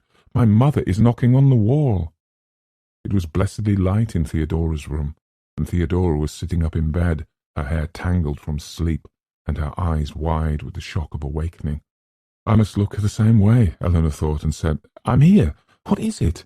And then heard clearly for the first time, although she had been hearing it ever since she awakened. "What is it?" she whispered. She sat down slowly on the foot of Theodora's bed, wondering at what seemed calmness in herself. "Now," she thought, "now. It's only a noise, and terribly cold, terribly, terribly cold. It is a noise down the hall, far down at the end, near the nursery door, and terribly cold. Not my mother knocking on the wall." "Something's knocking on the doors," Theodora said in a tone of pure rationality. "That's all, and it's down near the other end of the hall. Luke and the doctor are probably there already to see what's going on. Not at all like my mother knocking on the wall. I was dreaming again." "Bang, bang," Theodora said. "Bang," Eleanor said, and giggled. "I'm calm," she thought. "It's so very cold. The noise is only a kind of banging on the doors, one after another. Is this what I was so afraid about? Bang is the best word for it. It sounds like something children do, not mothers knocking against the wall for help. And anyway, Luke and the doctor are there. Is this what they mean by cold chills going up and down your back? Because it's not pleasant. It starts in your stomach and goes in waves around and up and down again, like something alive. Yes, like something alive." "Theodora," she said, and closed her eyes and tightened her teeth together and wrapped her arms around herself. "It's getting closer." "Just a noise," Theodora said, and moved next to Eleanor and sat tight against her. "It has an echo." It sounded, Eleanor thought, like a hollow noise, a hollow bang, as though something were hitting the doors with an iron kettle, or an iron bar, or an iron glove. It pounded regularly for a minute, and then suddenly more softly, and then again in a quick flurry, seeming to be going methodically from door to door at the end of the hall.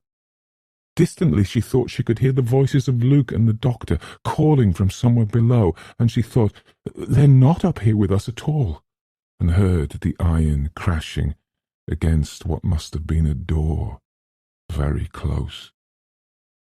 "Maybe it will go on down the other side of the hall," Theodora whispered, and Eleanor thought that the oddest part of this indescribable experience was that Theodora should be having it too. "No," Theodora said, and they heard the crash against the door across the hall. It was louder. It was deafening. It struck against the door next to them, Did it move back and forth across the hall? Did it go on feet along the carpet? Did it lift a hand to the door? And Eleanor threw herself away from the bed and ran to hold her hands against the door. "Go away!" she shouted wildly. "Go away! Go away!" There was complete silence, and Eleanor thought, standing with her face against the door, "Now I've done it. It was looking for the room with someone inside." The cold crept and pinched at them, filling and overflowing the room. Anyone would have thought that the inhabitants of Hill House slept sweetly in this quiet, and then so suddenly that Eleanor wheeled around, the sound of Theodora's teeth chattering, and Eleanor laughed. "You big baby," she said. "I'm cold," Theodora said. "Deadly cold."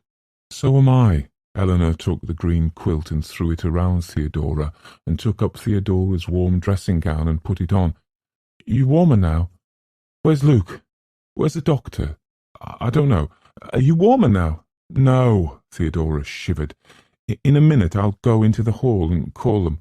Are you—" It started again, as though it had been listening, waiting to hear their voices and what they said, to identify them, to know how well prepared they were against it, waiting to hear if they were afraid. So suddenly that Eleanor leaped back against the bed and Theodora gasped and cried out. The iron crash came against their door, and both of them lifted their eyes in horror because the hammering was against the upper edge of the door, higher than either of them could reach, higher than Luke or the doctor could reach, and the sickening, degrading cold came in waves from whatever was outside the door. Eleanor stood perfectly still and looked at the door. She didn't quite know what to do, although she believed that she was thinking coherently and was not unusually frightened, not more frightened certainly than she had believed in her worst dream she could be. The cold troubled her even more than the sounds. Even Theodora's warm robe was useless against the icy little curls of fingers on her back. The intelligent thing to do, perhaps, was to walk over and open the door. That, perhaps, would belong with the doctor's view of pure scientific inquiry. Eleanor knew that even if her feet would take her as far as the door, her hand would not lift to the doorknob. Impartially, remotely, she told herself that no one's hand would touch that knob. It's not the work hands were made for, she told herself. She had been rocking a little, each crash against the door pushing her a little backward, and now she was still, because the noise was fading. "I'm going to complain to the janitor about the radiators," Theodora said from behind her. "Is it stopping?" "No," Eleanor said, sick. "No." It had found them. Since Eleanor would not open the door, it was going to make its own way in. Eleanor said aloud, "Now I know why people scream, because I think I'm going to." And Theodora said, I will if you will," and laughed, so that Eleanor turned quickly back to the bed and they held each other, listening, in silence.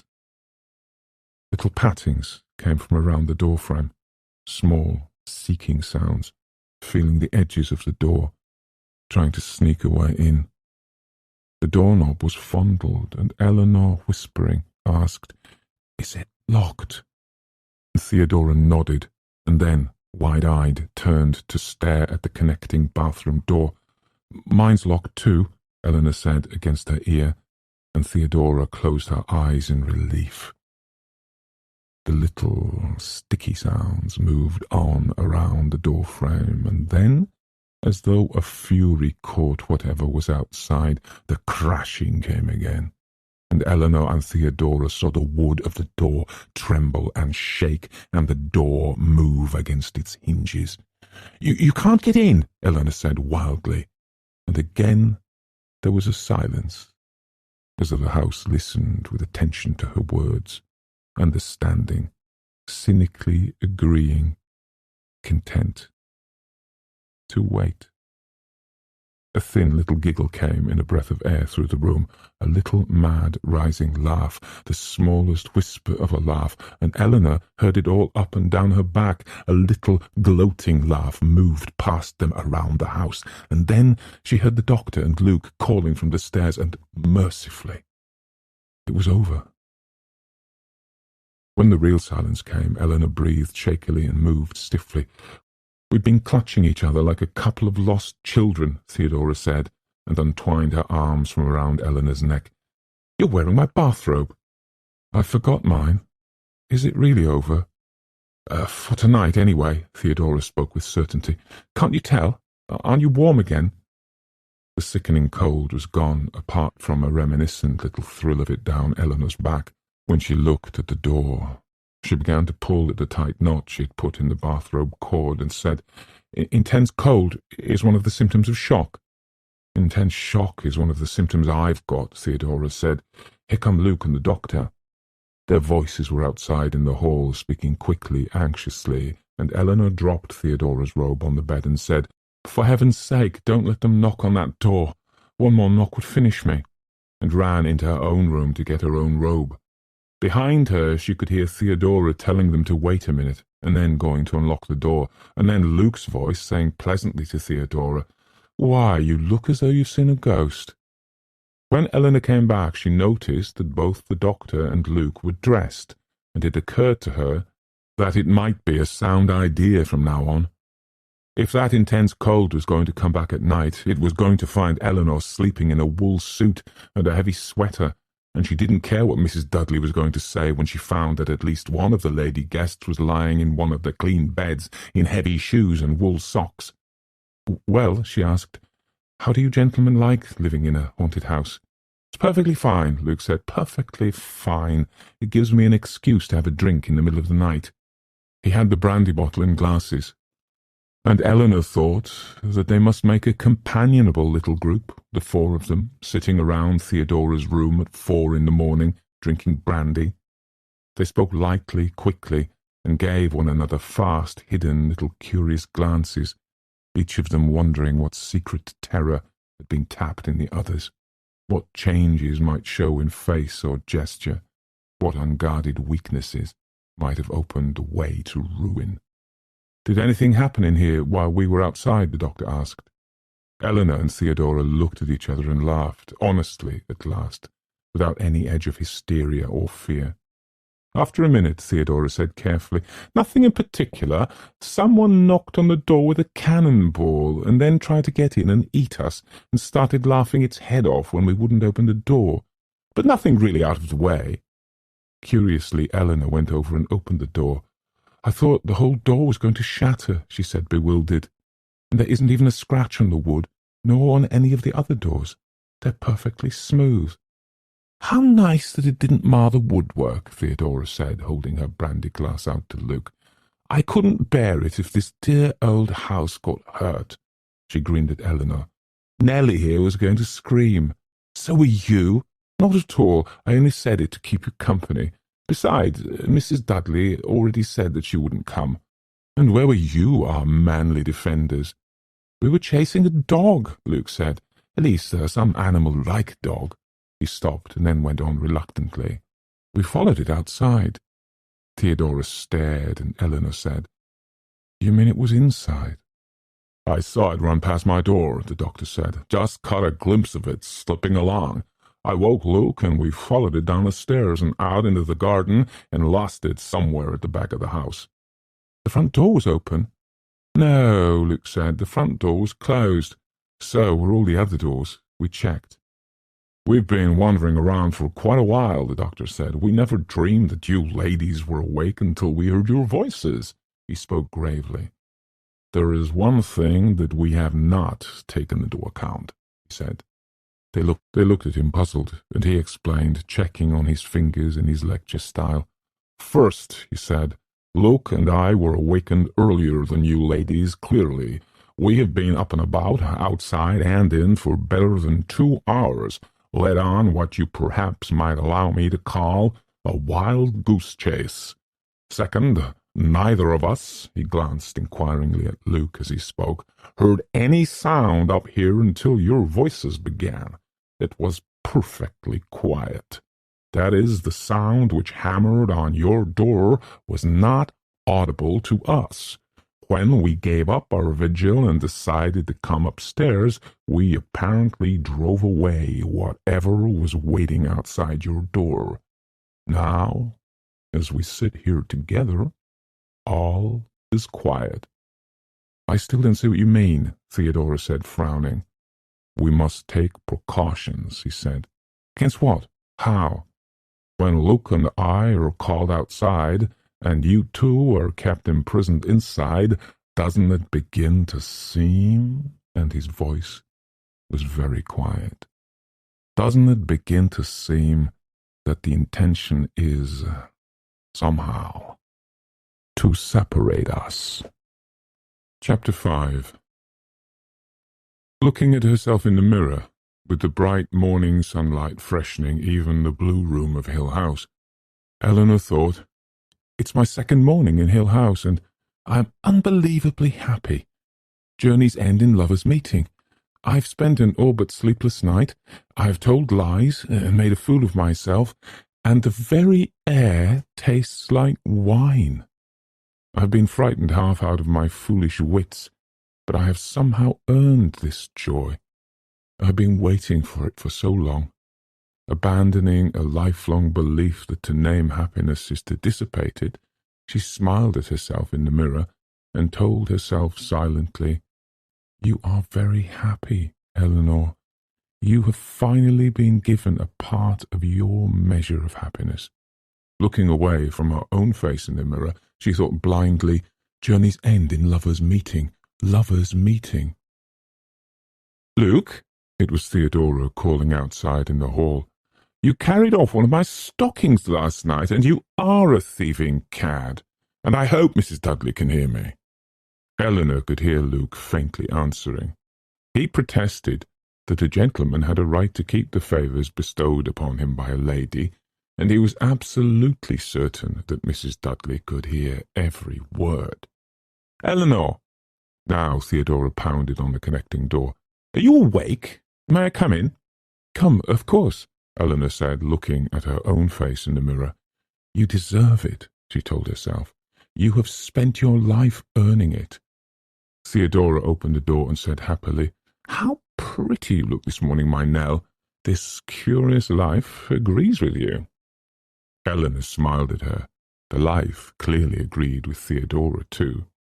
"We ought, by rights, to be walking around with dark circles under our eyes and a look of wild despair," Theodora said, putting an arm around Eleanor and looking into the mirror beside her. "And look at us, two blooming, fresh, young lovelies." "I'm 34 years old," Eleanor said, and wondered what obscure defiance made her add 2 years. "And you look about 14, Theodora said. "Come along, we've earned our breakfast." Laughing, they raced down the great staircase and found their way through the game room and into the dining room. "Good morning," Luke said brightly. "And how did everyone sleep?" "Delightfully, thank you," Eleanor said. "Like a baby."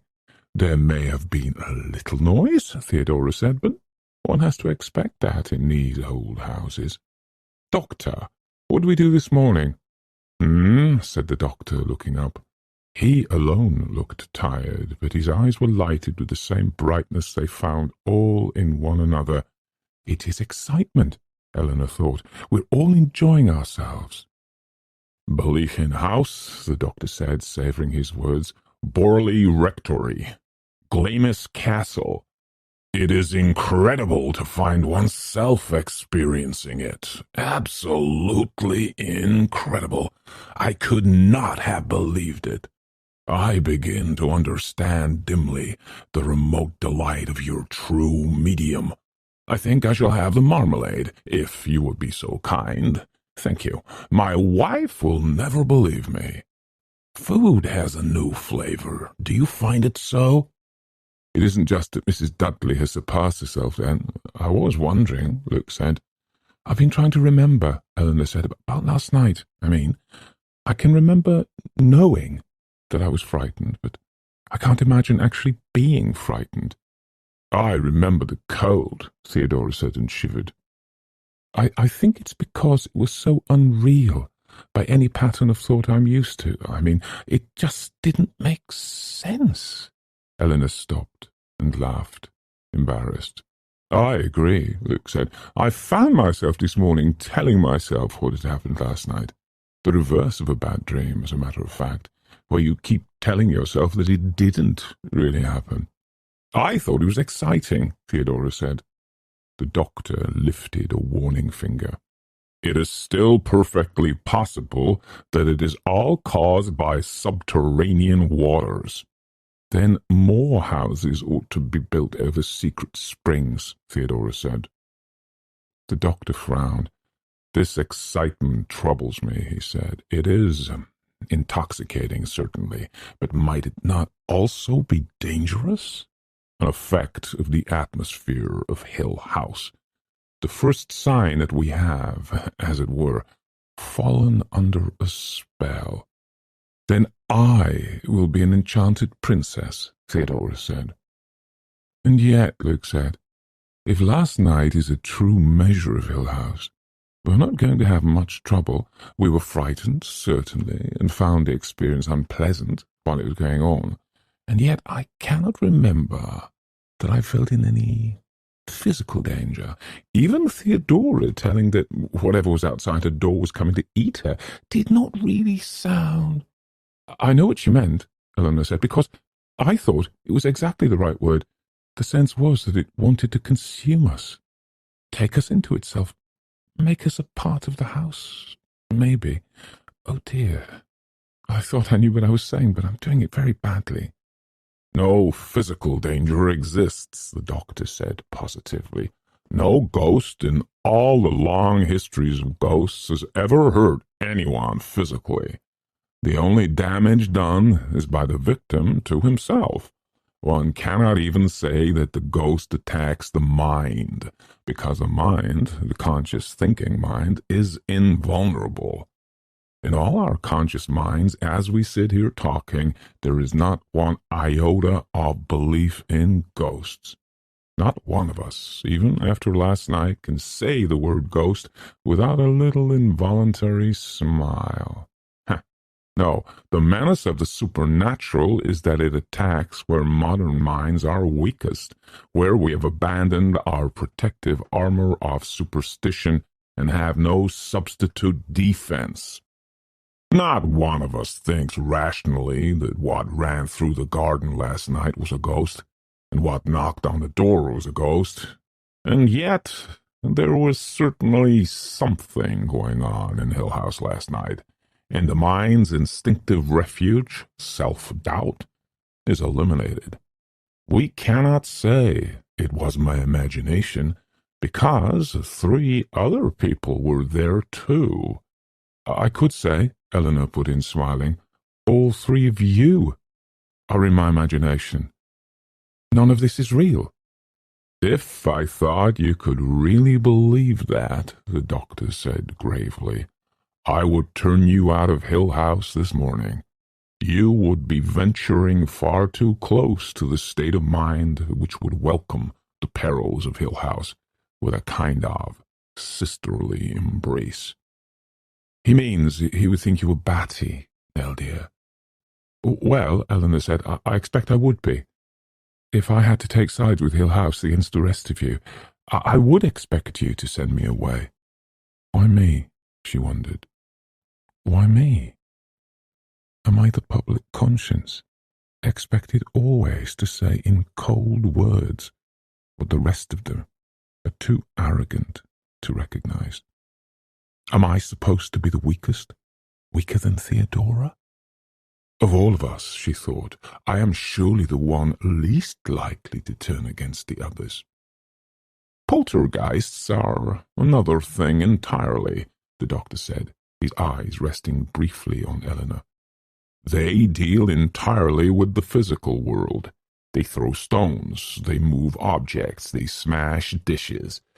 Mrs. Foyster at Burley Rectory was a long-suffering woman. but she finally lost her temper entirely when her best teapot was hurled through the window. Poltergeists, however, are rock bottom on the supernatural social scale. They are destructive, but mindless and willless. They are merely undirected force. "Do you recall," he asked with a little smile, "Oscar Wilde's lovely story, The Canterville Ghost?" "The American twins who routed the fine old English ghosts," Theodora said. "Exactly. I have always liked the notion that the American twins were actually a poltergeist phenomenon. Certainly, poltergeists can overshadow any more interesting manifestation. Bad ghosts drive out good." And he patted his hands happily. "They drive out everything else, too," he added. "There is a manor in Scotland infested with poltergeists, where as many as 17 spontaneous fires have broken out in one day. Poltergeists like to turn people out of bed violently by tipping the bed end over end. And I remember the case of a minister who was forced to leave his home because he was tormented day after day by a poltergeist who hurled at his head hymn books stolen from a rival church." Suddenly, without reason, laughter trembled inside Eleanor. She wanted to run to the head of the table and hug the doctor. She wanted to reel, chanting across the stretches of the lawn. She wanted to sing and shout and to fling her arms and move in great, emphatic, possessing circles around the rooms of Hill House. "I'm here! I'm here!" she thought. She shut her eyes quickly in delight and then said demurely to the doctor, "And what do we do today?" "You're still like a pack of children," the doctor said, smiling too. "Always asking me what to do today. Can't you amuse yourselves with your toys, or with each other? I have work to do." "All I really want to do," and Theodora giggled, "is slide down that banister." The excited gaiety had caught her as it had Eleanor. "Hide and seek," Luke said. "Try not to wander around alone too much," the doctor said. "I can't think of a good reason why not, but it does seem sensible." "Because there are bears in the woods," Theodora said. "And tigers in the attic," Eleanor said. "And an old witch in the tower and a dragon in the drawing-room." "I am quite serious," the doctor said, laughing. "It's 10 o'clock. I clear—" "Good morning, Mrs. Dudley," the doctor said, and Eleanor and Theodora and Luke leaned back and laughed helplessly. "A clear at 10 o'clock. We won't keep you long. About 15 minutes, please, and then you can clear the table. A clear breakfast at 10 o'clock. I set on lunch at 1. Dinner I set on at 6. It's 10 o'clock. "Mrs. Dudley," the doctor began sternly, and then, noticing Luke's face tight with silent laughter, lifted his napkin to cover his eyes and gave in. "You may clear the table, Mrs. Dudley," the doctor said brokenly. Happily, the sound of their laughter echoing along the halls of Hill House and carrying to the marble group in the drawing-room and the nursery upstairs and the odd little top of the tower, they made their way down the passage to their parlour and fell, still laughing, into chairs. "We must not make fun of Mrs. Dudley," the doctor said, and leaned forward, his face in his hands and his shoulders shaking. They laughed for a long time, speaking now and then in half-phrases, trying to tell one another something, pointing at one another wildly, and their laughter rocked Hill House, until, weak and aching, they lay back, spent, and regarded one another. "Now," the doctor began, and was stopped by a little giggling burst from Theodora. "Now," the doctor said again, more severely, and they were quiet. "I want more coffee," he said appealingly. "Don't we all?" "You mean to go right in there and ask Mrs. Dudley?" Eleanor asked. "Walk right up to her when it isn't 1 o'clock or 6 o'clock and just ask her for some coffee?" Theodora demanded. "Roughly, yes," the doctor said. "Look, my boy, I have observed that you are already something of a favourite with Mrs. Dudley." "And how," Luke inquired with amazement, Did you ever manage to observe anything so unlikely? Mrs. Dudley regards me with the same particular loathing she gives a dish not properly on its shelf. In Mrs. Dudley's eyes, "You are, after all, the heir to the house," the doctor said coaxingly. "Mrs. Dudley must feel for you as an old family retainer feels for the young master." In Mrs. Dudley's eyes, I am something lower than a dropped fork. I beg of you, if you are contemplating asking the old fool for something, send Theo or our charming Nell. They are not afraid. "Nope," Theodora said. "You can't send a helpless female to face down Mrs. Dudley. Nell and I are here to be protected, not to man the battlements for you cowards." "The doctor—" "Nonsense," the doctor said heartily. "You certainly wouldn't think of asking me, an older man. Anyway, you know she adores you." "Insolent greybeard," Luke said, "sacrificing me for a cup of coffee. Do not be surprised, and I say it darkly, do not be surprised if you lose your Luke in this cause. Perhaps Mrs. Dudley has not yet had her own mid-morning snack, and she is perfectly capable of a filet de Luc à la Meunière, or perhaps d'Epoise, depending upon her mood. If I do not return," and he shook his finger warningly under the doctor's nose, "I entreat you to regard your lunch with the gravest suspicion." Bowing extravagantly, as befitted one off to slay a giant, he closed the door behind him. "Lovely Luke," Theodora stretched luxuriously. "Lovely Hill House," Eleanor said. "Theo, there's a kind of little summer house in the side garden, all overgrown. I noticed it yesterday. Can we explore it this morning?" "Delighted," Theodora said.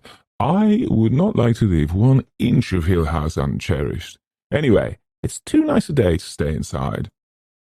"We'll ask Luke to come too," Eleanor said. "And you, Doctor?"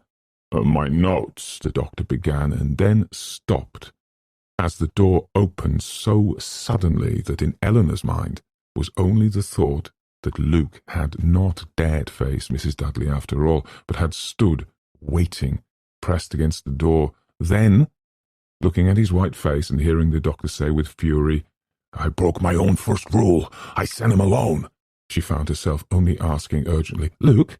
Luke? It's all right." Luke even smiled. "But come into the long hallway."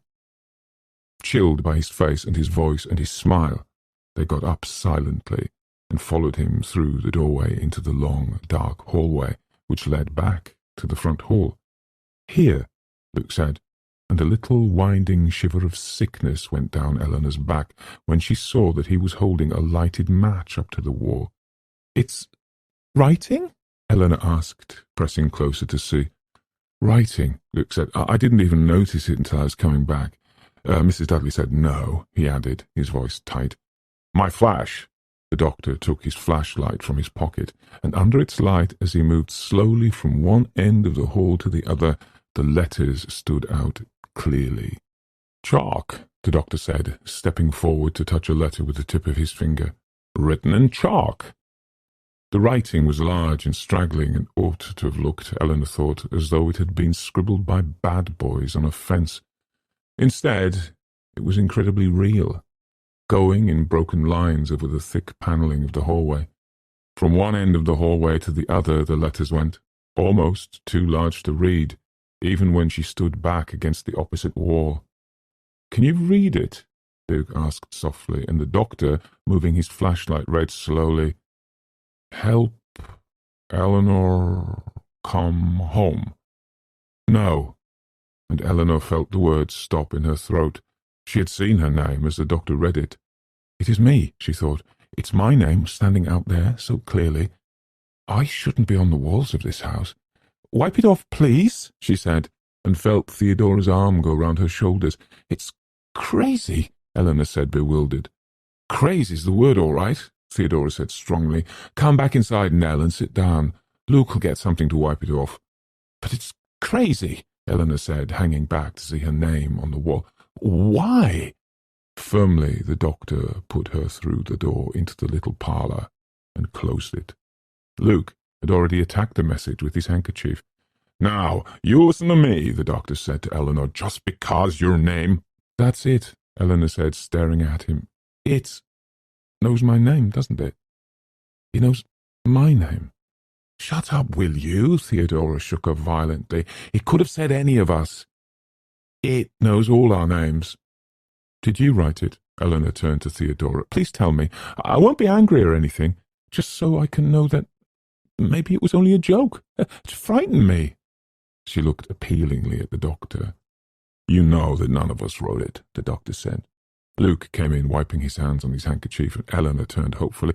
"Luke," she said, you wrote it, didn't you, when you went out?" Luke stared, and then came to sit on the arm of the chair. "Listen," he said. "You want me to go writing your name everywhere, carving your initials on trees, writing Eleanor, Eleanor, on little scraps of paper?" He gave her hair a soft little pull. "I've got more sense," he said. "Behave yourself." "Then why me?" Eleanor said, looking from one of them to the other. "I'm outside," she thought madly. "I am the one chosen." And she said quickly, beggingly, "Did I do something to attract attention more than anyone else?" "No more than usual, dear," Theodora said. She was standing by the fireplace, leaning on the mantel and tapping her fingers. And when she spoke, she looked at Eleanor with a bright smile. "Maybe you wrote it yourself." Angry, Eleanor almost shouted. "You think I want to see my name scribbled all over this foul house? You think I like the idea that I'm the centre of attention? I'm not the spoiled baby after all. I don't like being singled out." "Asking for help. Did you notice?" Theodora said lightly. "Perhaps the spirit of the poor little companion has found a means of communication at last. Maybe she was only waiting for some drab, timid. Maybe it was only addressed to me, because no possible appeal for help could get through that iron selfishness of yours. Maybe I might have more sympathy and understanding in 1 minute than— And maybe, of course, you wrote it to yourself," Theodora said again. After the manner of men who see women quarrelling, the doctor and Luke had withdrawn, standing tight together in miserable silence. Now at last Luke moved and spoke. "That's enough, Eleanor," he said, unbelievably, and Eleanor whirled around, stamping. "How dare you?" she said, gasping. "How dare you?" And the doctor laughed then, and she stared at him and then at Luke, who was smiling and watching her. "What's wrong with me?" she thought. Then, "But they think Theodora did it on purpose, made me mad so I wouldn't be frightened. How shameful to be manoeuvred that way." She covered her face and sat down in the chair. "Nell, dear," Theodora said, "I am sorry." "I must say something," Eleanor told herself. "I must show them that I'm a good sport, after all. A good sport. Let them think that I'm ashamed of myself. I'm sorry," she said. "I was frightened." "Of course you were," the doctor said, and Eleanor thought, how simple he is, how transparent. He believes every silly thing he's ever heard. He thinks even that Theodora shocked me out of hysteria. She smiled at him and thought, now I'm back in the fold. "I really thought you were going to start shrieking," Theodora said, coming to kneel by Eleanor's chair. "I would have in your place. But we can't afford to have you break up, you know." "We can't afford to have anyone but Theodora in the centre of the stage," Eleanor thought. "If Eleanor's going to be the outsider, she's going to be it all alone." She reached out and patted Theodora's head and said, "Thanks. I guess I was kind of shaky for a minute." "I wondered if you two were going to come to blows," Luke said, "until I realized what Theodora was doing." Smiling down into Theodora's bright, happy eyes, Eleanor thought, but that isn't what Theodora was doing at all. 2. Time passed lazily at Hill House. Eleanor and Theodora, the doctor and Luke, alert against terror, wrapped around by the rich hills and securely set into the warm, dark luxuries of the house, were permitted a quiet day and a quiet night. Enough, perhaps, to dull them a little. They took their meals together, and Mrs. Dudley's cooking stayed perfect. They talked together and played chess. The doctor finished Pamela and began on Sir Charles Grandison. A compelling need for occasional privacy led them to spend some hours alone in their separate rooms, without disturbance. Theodora and Eleanor and Luke explored the tangled thicket behind the house and found the little summer house, while the doctor sat on the wide lawn writing within sight and hearing. They found a walled-in rose garden grown over with weeds, and a vegetable garden tenderly nourished by the Dudleys. They spoke often of arranging their picnic by the brook. There were wild strawberries near the summer house, and Theodora and Eleanor and Luke brought back a handkerchief full and lay on the lawn near the doctor, eating them, staining their hands and their mouths like children, the doctor told them, looking up with amusement from his notes.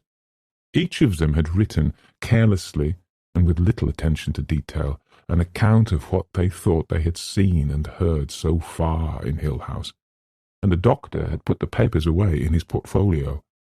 The next morning, their third morning in Hill House, the doctor, aided by Luke, had spent a loving and maddening hour on the floor of the upstairs hall, trying with chalk and measuring tape to determine the precise dimensions of the cold spot, while Eleanor and Theodora sat cross-legged on the floor, noting down the doctor's measurements and playing tic-tac-toe. The doctor was considerably hampered in his work by the fact that his hands repeatedly chilled by the extreme cold. He could not hold either the chalk or the tape for more than a minute at a time. Luke, inside the nursery doorway, could hold one end of the tape until his hand came into the cold spot, and then his fingers lost strength and relaxed helplessly.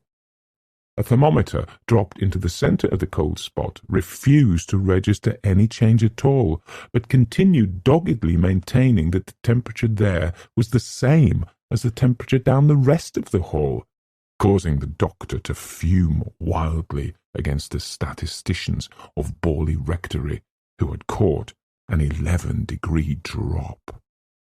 When he had defined the cold spot as well as he could, and noted his results in his notebook, he brought them downstairs for lunch and issued a general challenge to them to meet him at croquet in the cool of the afternoon.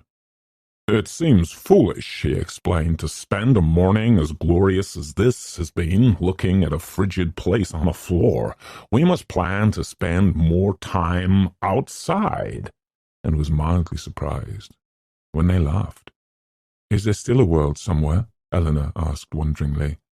Mrs. Dudley had made them a peach shortcake, and she looked down at her plate and said, "I'm sure Mrs. Dudley goes somewhere else at night, and she brings back fresh cream each morning, and Dudley comes up with groceries every afternoon.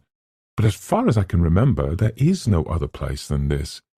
"We are on a desert island," Luke said. "I can't picture any world but Hill House," Eleanor said.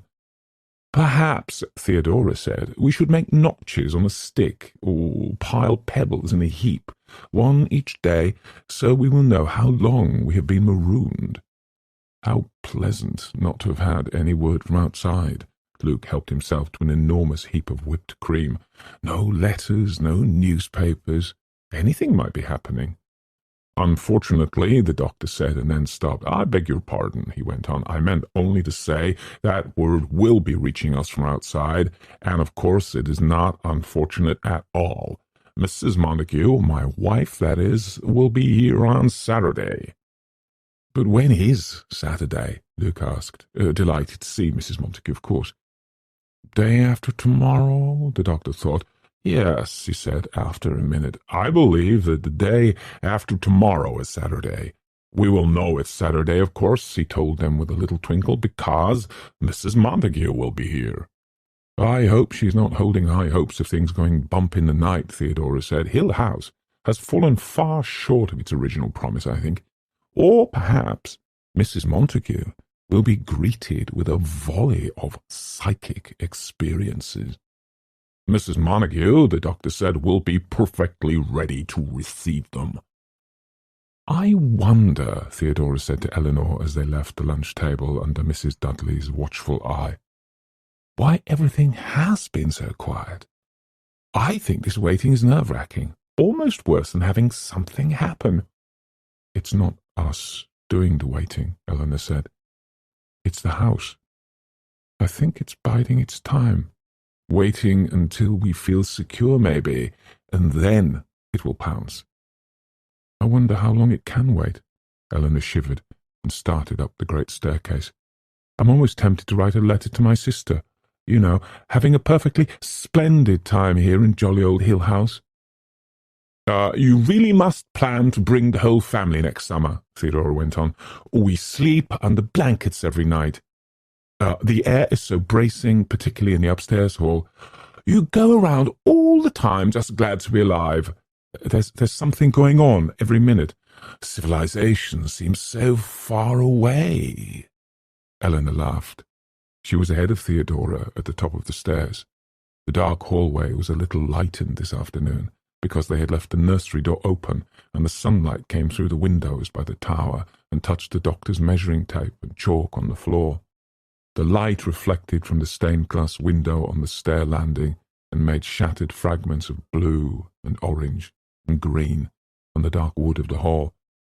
I'm going to sleep, she said. I've never been so lazy in my life. I am going to lie in my bed and dream about streetcars, Theodora said. It had become Eleanor's habit to hesitate in the doorway of her room, glancing around quickly before she went inside. She told herself that this was because the room was so exceedingly blue and always took a moment to get used to. When she came inside, she went across to open the window, which she always found closed. Today, she was halfway across the room before she heard Theodora's door slam back and Theodora's smothered, "Eleanor!" Moving quickly, Eleanor ran into the hall and to Theodora's doorway to stop, aghast, looking over Theodora's shoulder. "What is it?" she whispered. "What does it look like?" Theodora's voice rose crazily. "What does it look like, you fool?" And I wouldn't forgive her that, either. Eleanor thought concretely through her bewilderment. "It looks like paint," she said hesitantly, except it smells awful. "It's blood," Theodora said with finality. She clung to the door, swaying as the door moved, staring. "Blood," she said, "all over. Do you see it?" "Of course I see it, and it's not all over. Stop making such a fuss." Although, she thought, conscientiously, Theodora was making very little of a fuss, actually. One of these times, she thought, one of us is going to put her head back and really howl. And I hope it won't be me, because I'm trying to guard against it. It will be Theodora, who, and then, cold, she asked, "Is that more writing on the wall?" And heard Theodora's wild laugh and thought, maybe it will be me after all, and I can't afford to. I must be steady. And she closed her eyes and found herself saying silently, "Oh, stay in here, your true love's coming, that can sing both high and low. Trip no further, pretty sweeting, journeys end in lovers' meeting." "Yes, indeed, dear," Theodora said. "I don't know how you managed it." "Every wise man's son doth know." "Be sensible," Eleanor said. "Call Luke, and the doctor." "Why?" Theodora asked. "Wasn't it just to be a little private surprise for me? A secret just for the two of us?" Then, pulling away from Eleanor, who tried to hold her from going farther into the room, she ran to the great wardrobe and threw open the door and cruelly began to cry. "My clothes," she said, "my clothes." Steadily, Eleanor turned and went to the top of the stairs. "Luke," she called, leaning over the banisters. "Doctor!" Her voice was not loud, and she had tried to keep it level, but she heard the doctor's book drop to the floor and then the pounding of feet as he and Luke ran for the stairs. She watched them, seeing their apprehensive faces, wondering at the uneasiness which lay so close below the surface in all of them, so that each of them seemed always waiting for a cry for help from one of the others. Intelligence and understanding are really no protection at all, she thought. "It's Theo," she said, as they came to the top of the stairs. "She's hysterical. Something, has got red paint in her room and she's crying over her clothes."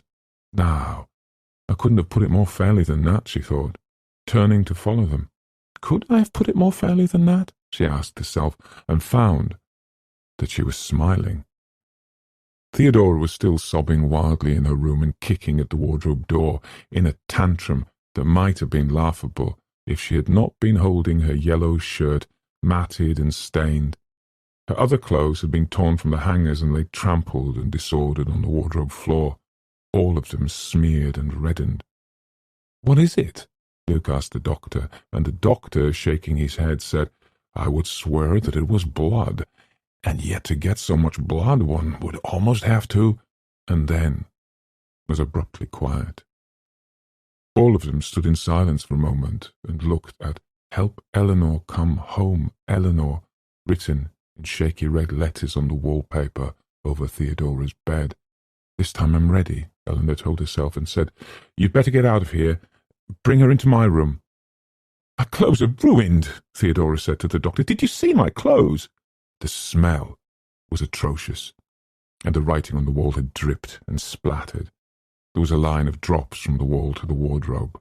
Perhaps what had first turned Theodora's attention that way, and a great irregular stain on the green rug. "It's disgusting," Eleanor said. "Please get Theo into my room." Luke and the doctor between them persuaded Theodora through the bathroom and into Eleanor's room, and Eleanor, looking at the red paint, "It must be paint," she told herself. "It's simply got to be paint. What else could it be?" she said aloud. But why?" and stared up at the writing on the wall. "Here lies one," she thought gracefully, "whose name was writ in blood. Is it possible that I'm not quite coherent at this moment?